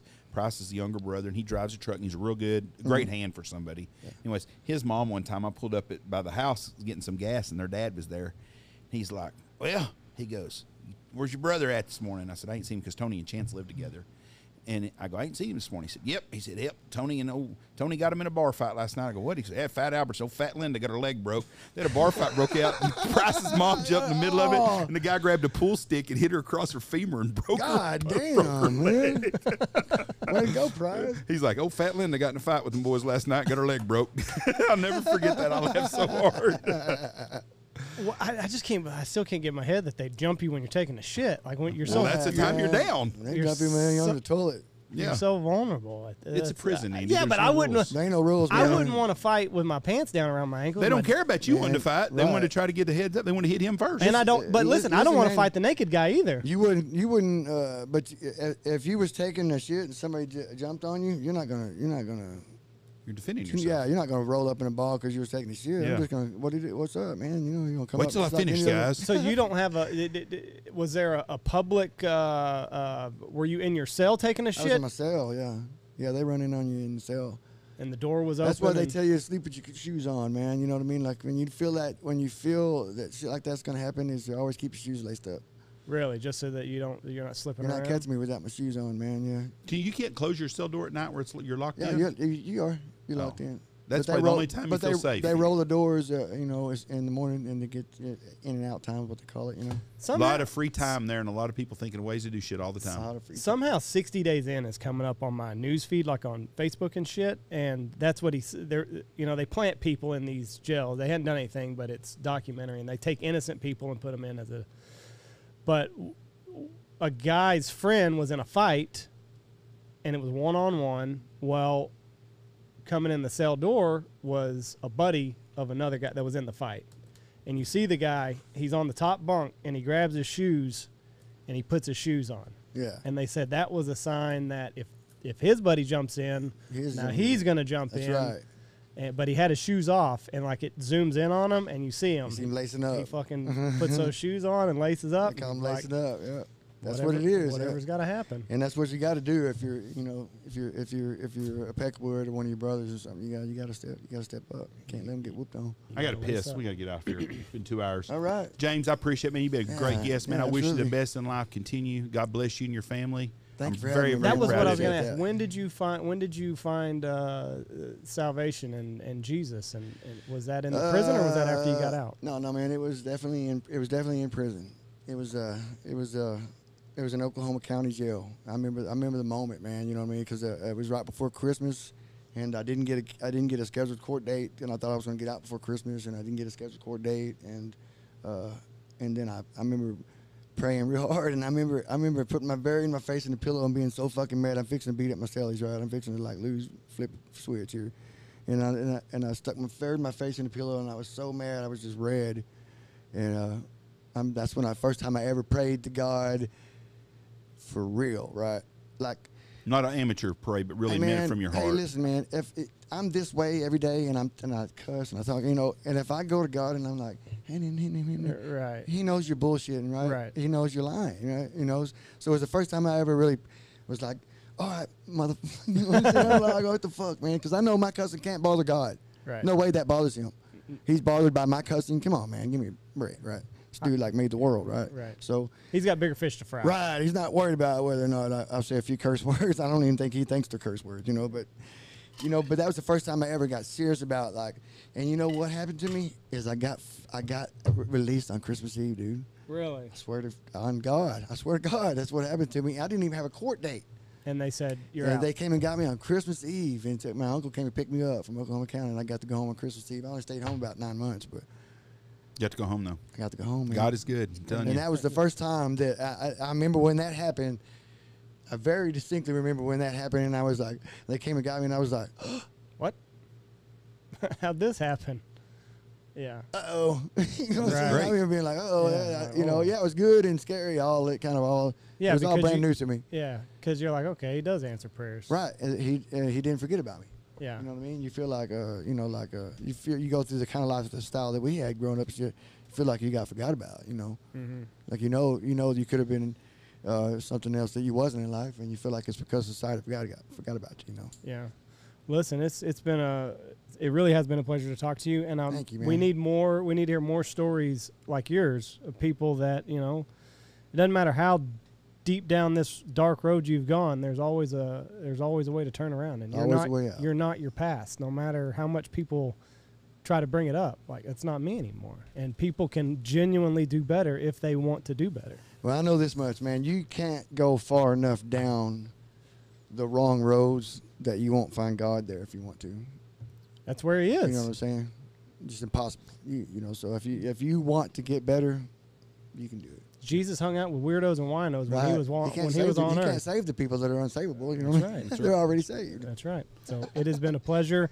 We wish you the best, and hopefully fuel prices come down and you can Right, man. Thank get you. back to rocking and rolling that. Thank y'all for having me, man. I Hey, appreciate thank it you. very much. God bless y'all. Remember, to Wednesday night, 6 o'clock, we're going to have Jeff Jones with Shin Gear on here live YouTube tomorrow evening at 6 o'clock. God bless y'all and have a great week. Right on. Hell yeah. Thank you very much. Thank y'all, man. Go check out all of our wonderful sponsors before you get out of here. Go check out Boss Shot Shells, Dive Bomb Industries, Pacific Calls, Gundog Outdoors, live with Shin Gear Waders, Lucky Duck, Looking Glass Duck Club Podcast, Alpha Outdoor Specialties, Bangtail Whiskey, Ducks Unlimited, Dirty Duck Coffee, and Stanfield Hunting Outfitters.